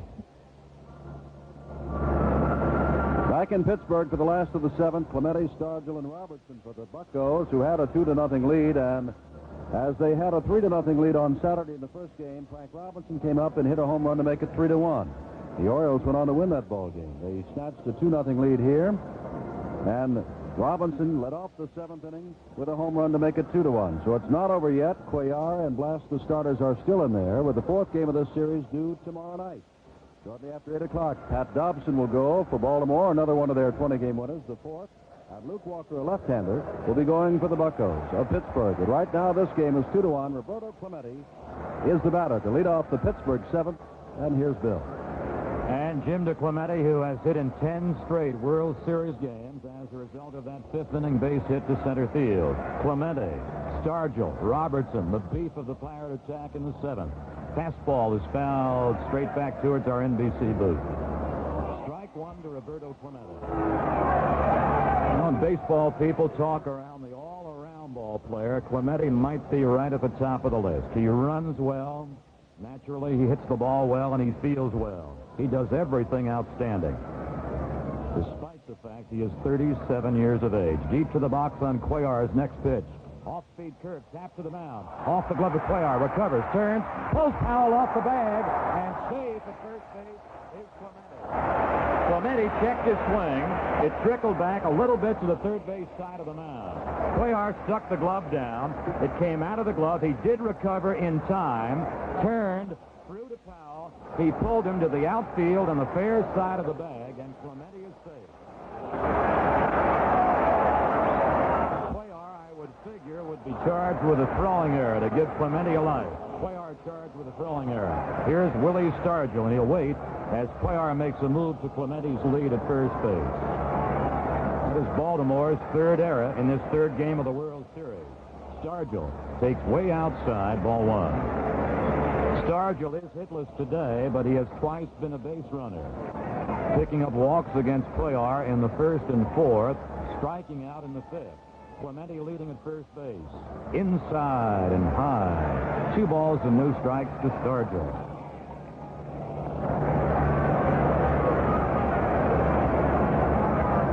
Powell holding as Clemente inches off first base with nobody out. Pittsburgh leads 2-1, bottom of the seventh inning. Stargell takes low, so he's way ahead, 3 balls and no strikes. And out comes the Oriole manager, Earl Weaver. Now, in most situations this season, when initial visits in an inning have been made to the mound, it has been the Baltimore pitching coach, George Bamberger.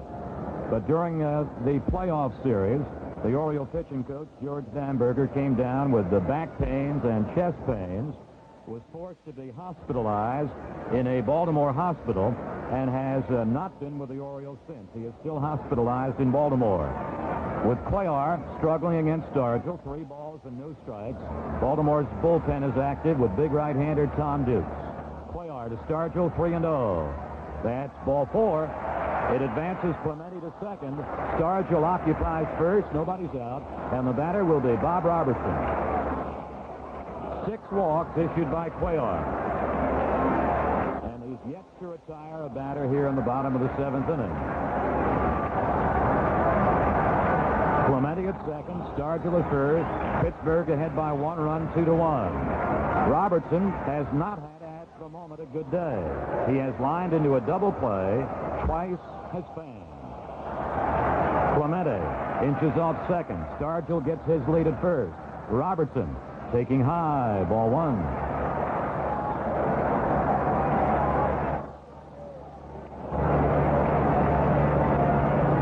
The Pirates have pushed Cuellar right against the ropes here in the bottom of the seventh inning. The 1-0 to the right-hand batting Robertson is fouled off the end of the bat. 1 ball and 1 strike. Pittsburgh drew ahead 1-0 in the bottom of the first inning. Moved ahead 2-0 in the bottom of the sixth inning. And then a Frank Robinson leadoff homer in the top of the seventh made it 2-1. And the Pirates coming right back. They've got 2 on, nobody out. The 1-1er to Robertson. High fly, deep right center. Way back is Frank Robinson. This is a home run. Bob Robertson, a 3-run homer to give Pittsburgh now a lead of 5-1. Way back over the 385-foot marker in the power alley in right center.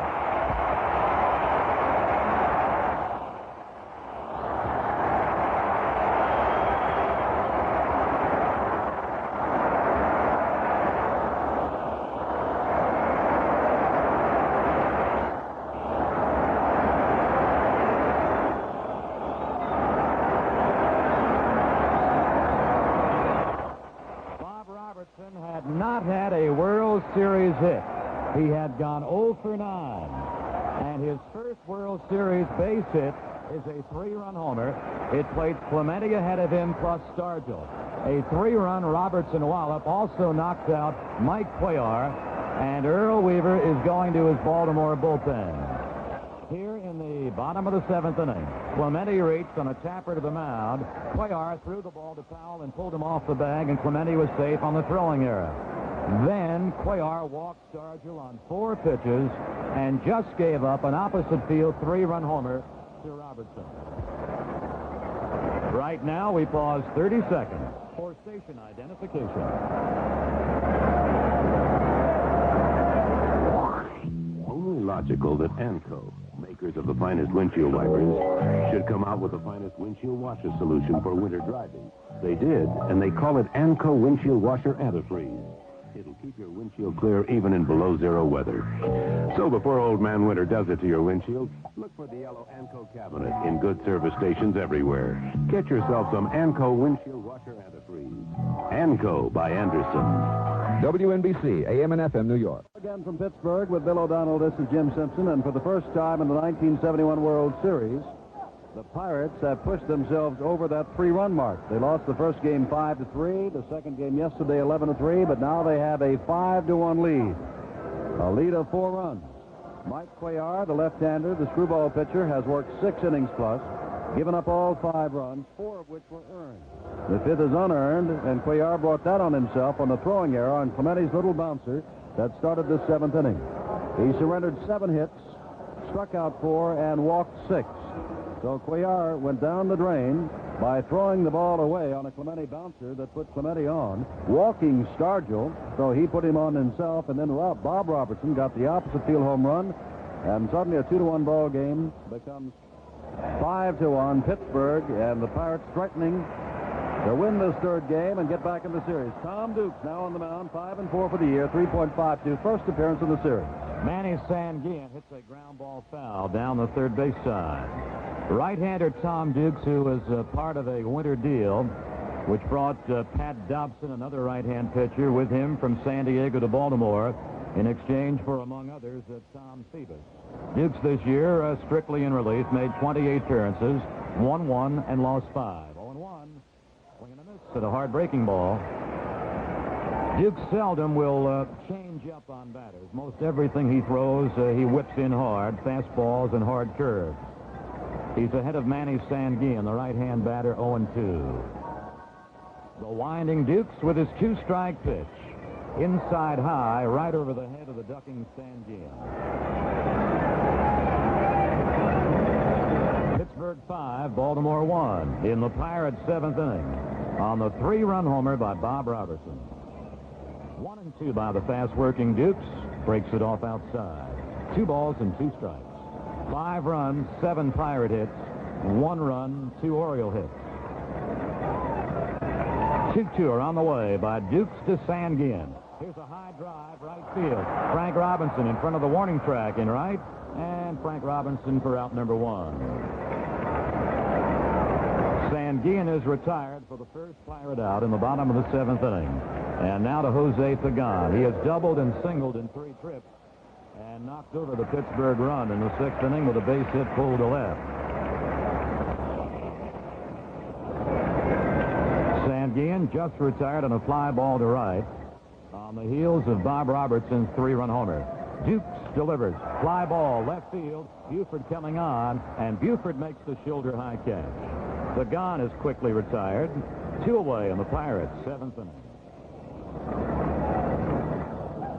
Back in 1968, pitching for Houston, Dukes was with the Houston Ball Club before going to the San Diego Padres. Dukes appeared in 9 consecutive games in relief, tying a major league record. Now he goes against Jackie Hernandez, who replaced Alley at short in the top half of this inning. Hernandez takes low inside, ball 1.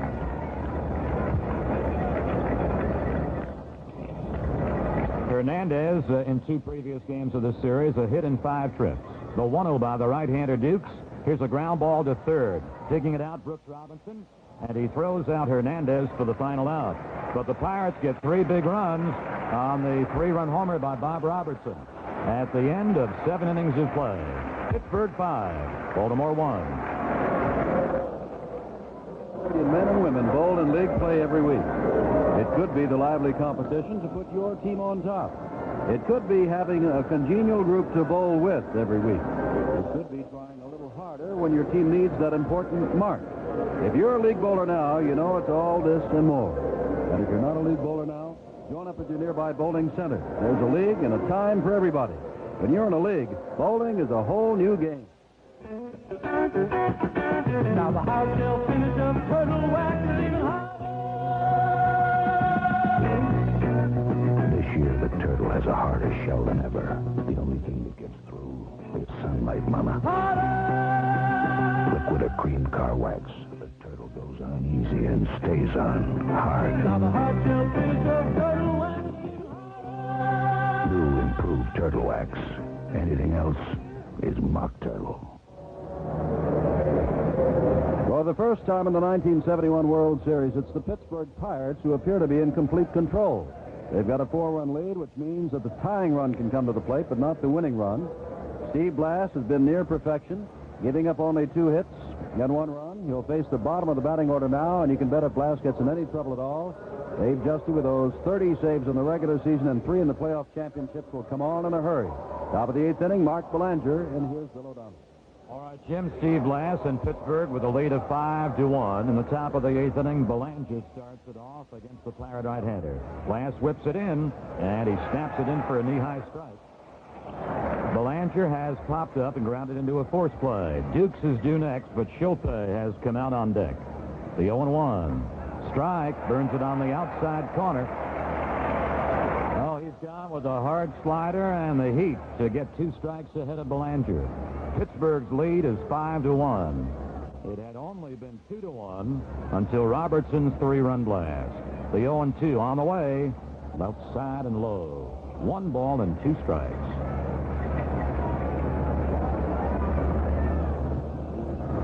Blass has been very, very stingy, giving up only 2 base hits. He's also struck out 6. 1-2 to Belanger. Swing and a foul tip for a strikeout held by Sanguin. 7 strikeouts for Blass. Relief pitcher Tom Dukes was due, but he will not swing. Instead, it'll be a fellow they call around the Oriole clubhouse the Little Mosquito, Tom Schulpe. Schulpe is a left-hand batter. He will move right to the front of the plate against the front of the batter's box against Blass, and right from the waist, he'll lean right on top of the plate. Schulpe finished the regular season batting .257. He is not a power hitter. He's kind of a slap hitter, sprays the ball all around the outfield and the infield. He'll probably be played inside the bag by Pagan at third. And here is Pagan now creeping right up to the carpet, well inside the bag. The shortstop Hernandez over to the hole. Schulpe tossed low by Blass. 1 ball and no strikes. In shallow left, Stargell. In shallow left center, Oliver. Into right center, Clemente. The 1-0 to Schulpe batting for Dukes is a letter-high strike. 1 ball and 1 strike.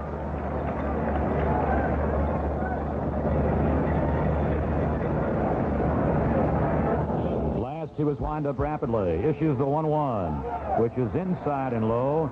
The catcher, Sanguin, thought that Schulpe had committed himself in his check swing. And now John Rice, the plate umpire, also checks up with the third base umpire, John Kibler, who confirms the opinion of Rice. 2 balls, 1 strike to Schulpe. Batting for Dukes in the top of the 8th with 1 away. Ball 2 and strike 1. Blass to Schulpe. Fouls it off the mask of plate umpire Rice. 2 balls and 2 strikes.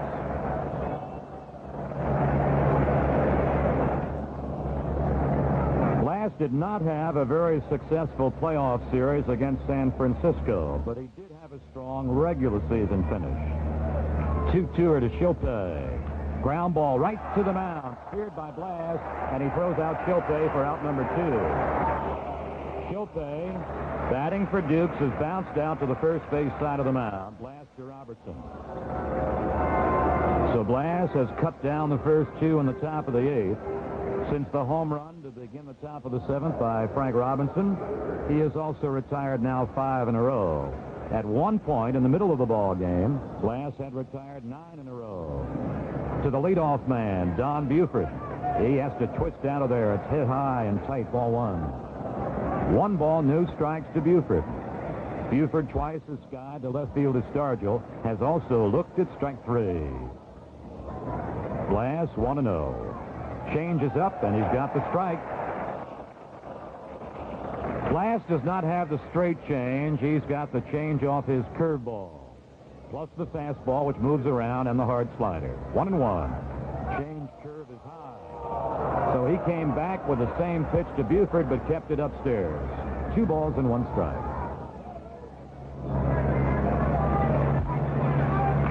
Buford batting with 2 away and the bases clean. Hits a line shot foul, pulled to the right field area. 2 balls, 2 strikes, bases empty, 2 out. In the top of the 8th inning, Game 3 of the 1971 World Series, Pittsburgh leading 5-1. And naturally, this late inning Pirate lead has some hopes renewed now in the Pittsburgh camp after dropping games 1 and 2 in Baltimore, 5-3 and 11-3. Games in which the Orioles totaled not only 16 runs, but 24 base hits. 2-2 to Buford. Change curve. Grounded back at first. Backing off Robertson. Blas goes to cover. Blas takes the toss, and Buford has been retired. Robertson had it back to the rim of the outfield carpet for the hard ground ball. Blas curved off the mound, went to first base, and Robertson throws out Buford. Blas has a 1-2-3-8 after 7.5 innings. Pittsburgh 5, Baltimore 1. When you watch the World Series, you know you're watching the 2 best teams in baseball. But what separates them from other teams? Well, some teams are noted for their hitting, others for their pitching, others for their fielding. But the teams that make it to the series are the ones that put all 3 together. And it's the same way with gasoline. Some are noted for quick starts, others for good mileage, and others for cleansing action. But the one that really stands out is the one that gives you all 3: quick starts, good mileage, and cleansing action. And that's just what you get at Phillips 66. Great all-around performance in our gasolines. We call them Phillips 3 for the money performance gasolines because they give you quick starts, good mileage, and cleansing action. So whether you're talking baseball or gasolines, pick the one that does everything well. And in gasolines, that's Phillips 66. At Phillips 66, it's performance that counts. We go to the last of the 8th inning, and in a moment, I guarantee you, you're going to hear quite a hand from this crowd, near capacity crowd at Three Rivers Stadium in Pittsburgh, because the first batter will be Steve Blas, who has given up just 2 base hits, 1 run on the Frank Robinson home run, and needs to go only to the 9th inning, where he'll face Rettman, Powell, and Robinson to try to get Pittsburgh on the board with their first win of the 1971 World Series. Eddie Watt has come on and will do the pitching now as Tom Dukes worked a perfect inning. Watt, a 29-year-older from Lamoni, Iowa, now lives in Baltimore, his 6th year with the Orioles, and this is his 4th World Series game. His record is 0-2 in the World Series. His record during the regular season of 1971, he was in 35 games, won 3, lost 1, credited with 11 saves and a fine earned run average of 1.82. It'll be up to Watt to hold the fort for the Orioles as they get their last licks in the 9th, but here's the man of the hour, Steve Blas, the Pirate pitcher. Now, Jim, Baltimore's bullpen being a little bit overworked today, like the Pirate bullpen was yesterday. And listen to this greeting here at Three Rivers Stadium. This is for Steve Blas.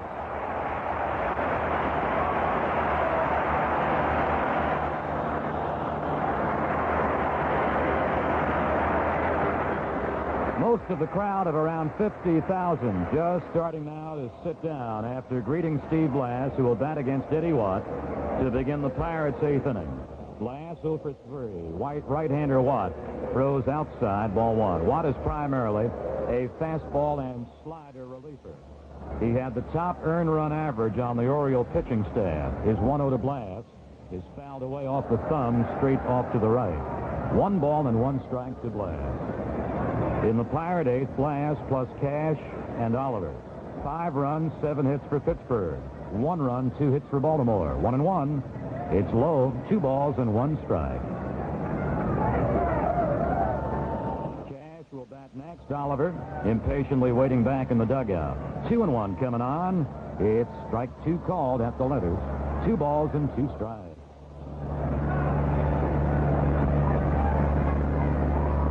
Watt winds right to the belt. 2-2 delivery. Swing and a miss drop by the catcher Hendricks.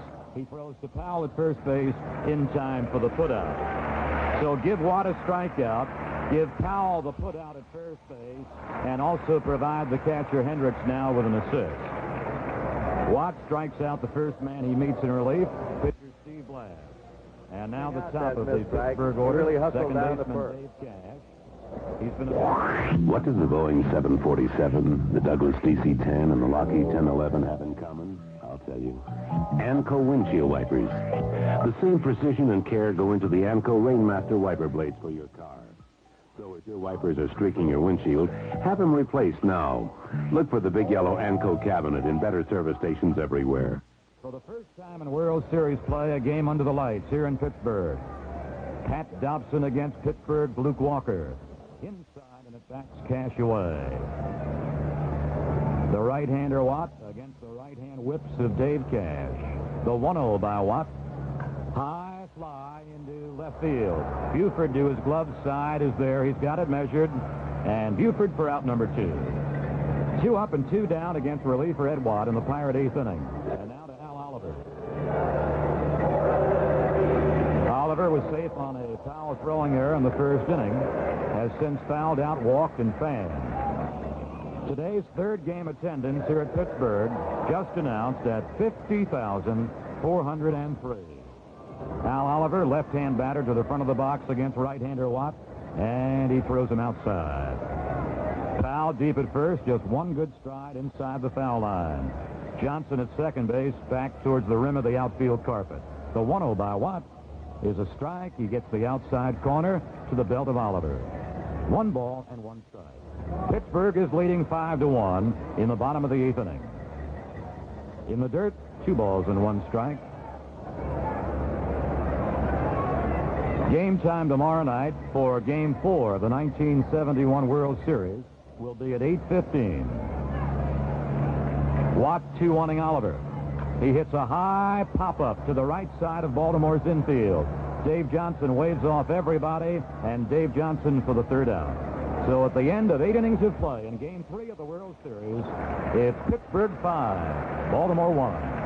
Hi, this is Joe Garagiola, and today I'm going to give you some inside information on corrugated packaging from Owens, Illinois. See, there are times when the inside of a box is almost more important than the outside, especially if the product you're shipping is fragile or has a funny shape. Owens, Illinois has an expert on inside package design at each of the 20 Owens, Illinois box plants coast to coast. Ask for the inside story. Owens, Illinois. They're in the yellow pages. This is a radio commercial for a TV commercial where we put a can of anti-leak Z-Rex antifreeze on the screen and poke holes in it. You see the can squirt, and you see the leak stop. While we tell you anti-leak Z-Rex guarantees you complete satisfaction for a full year or write DuPont for your money back. Follow directions, flush a dirty cooling system first. We can't show you our Z-Rex can on radio. We just hope you get the picture. Jim Simpson along with Bill O'Donnell back in Pittsburgh, 9th inning. Steve Blast has been superb. 1 run, 2 hits. He can look down on the bullpen to see Dave Justy warming up just in case. But if Blast is to win this ball game, and he's out in front 5-1 now, he's got to do it the hard way. Facing Merv Retman, 3rd in the league in batting this year, plus power hitters Boog Powell and Frank Robinson.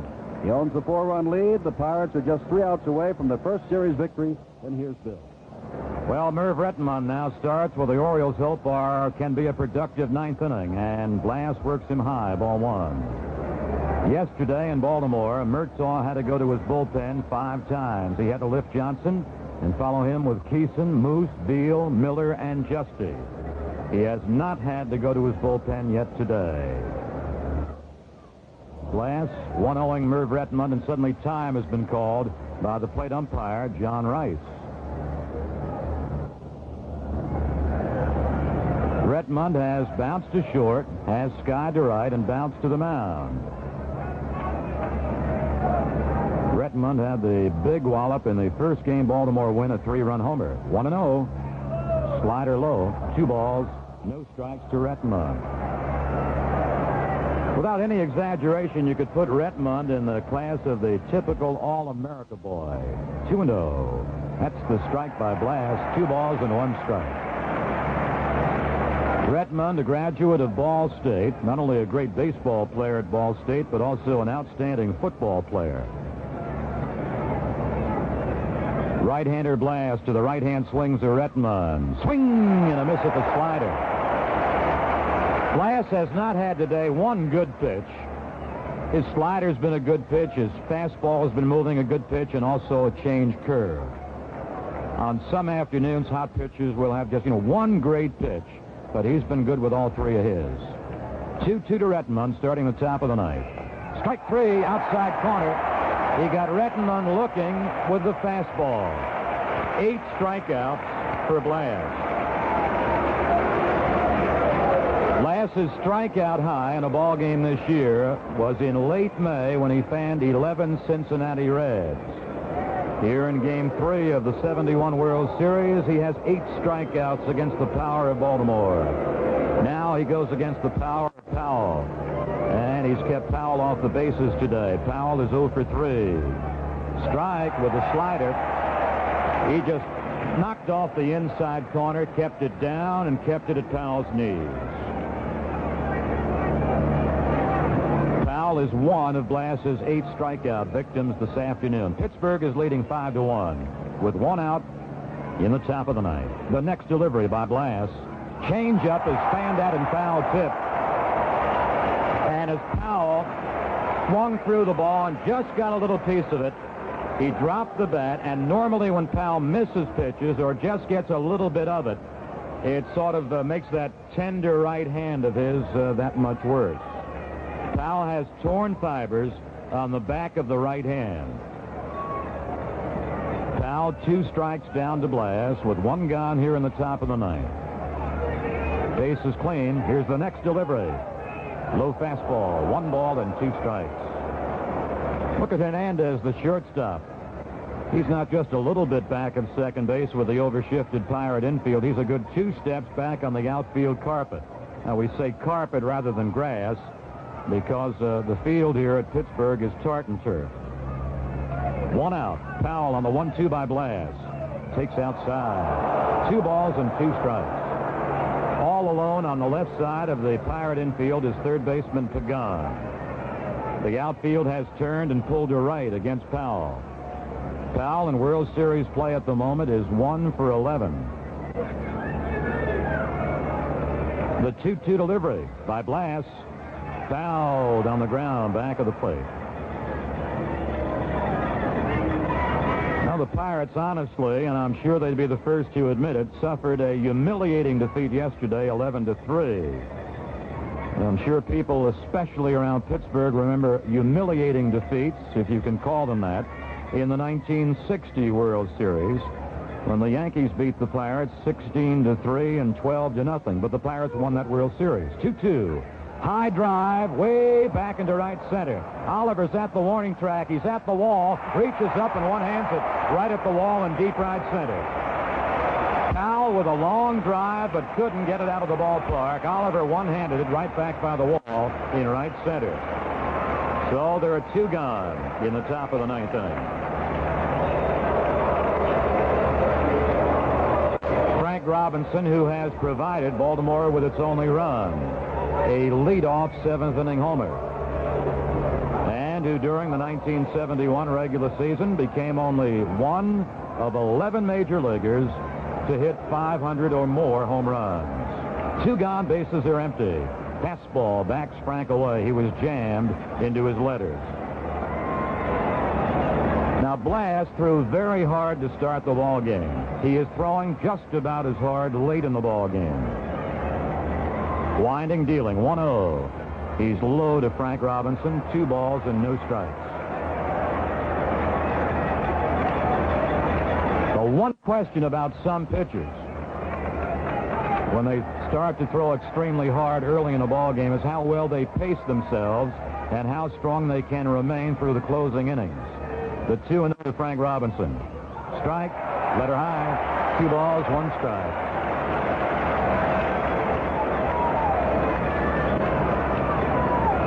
Frank Robinson so far with 6 hits in the 1971 World Series, including 2 homers. 2-1 on the way. Ground ball, shortstop, base hit left center, right by the glove side of Hernandez. So Frank Robinson, 2 hits today, 7 hits in the series, and right now he is 7 for 12. And it is Frank Robinson who's had the hot Baltimore bat in this World Series so far. He keeps Baltimore hopes jumping here in the top of the 9th inning as Pittsburgh is leading 5-1. Frank Robinson now has 2 of the 3 hits given up by Blas. The batter is Elrod Hendricks. He's walked and fanned twice. Robertson, the first baseman, playing back deep, not holding on Frank Robinson's lead. The stretching Blas to Hendricks. Strike, breaks it off at his knees.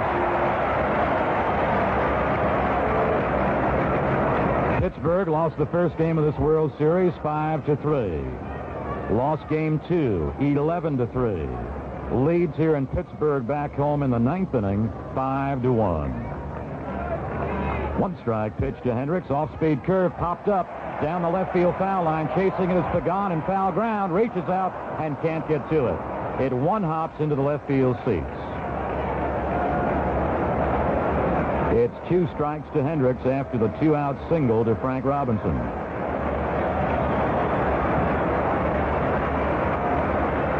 The Pirate infield, as it did against Powell here in the 9th inning, is also over-shifting against the left-hand cuts of Hendricks.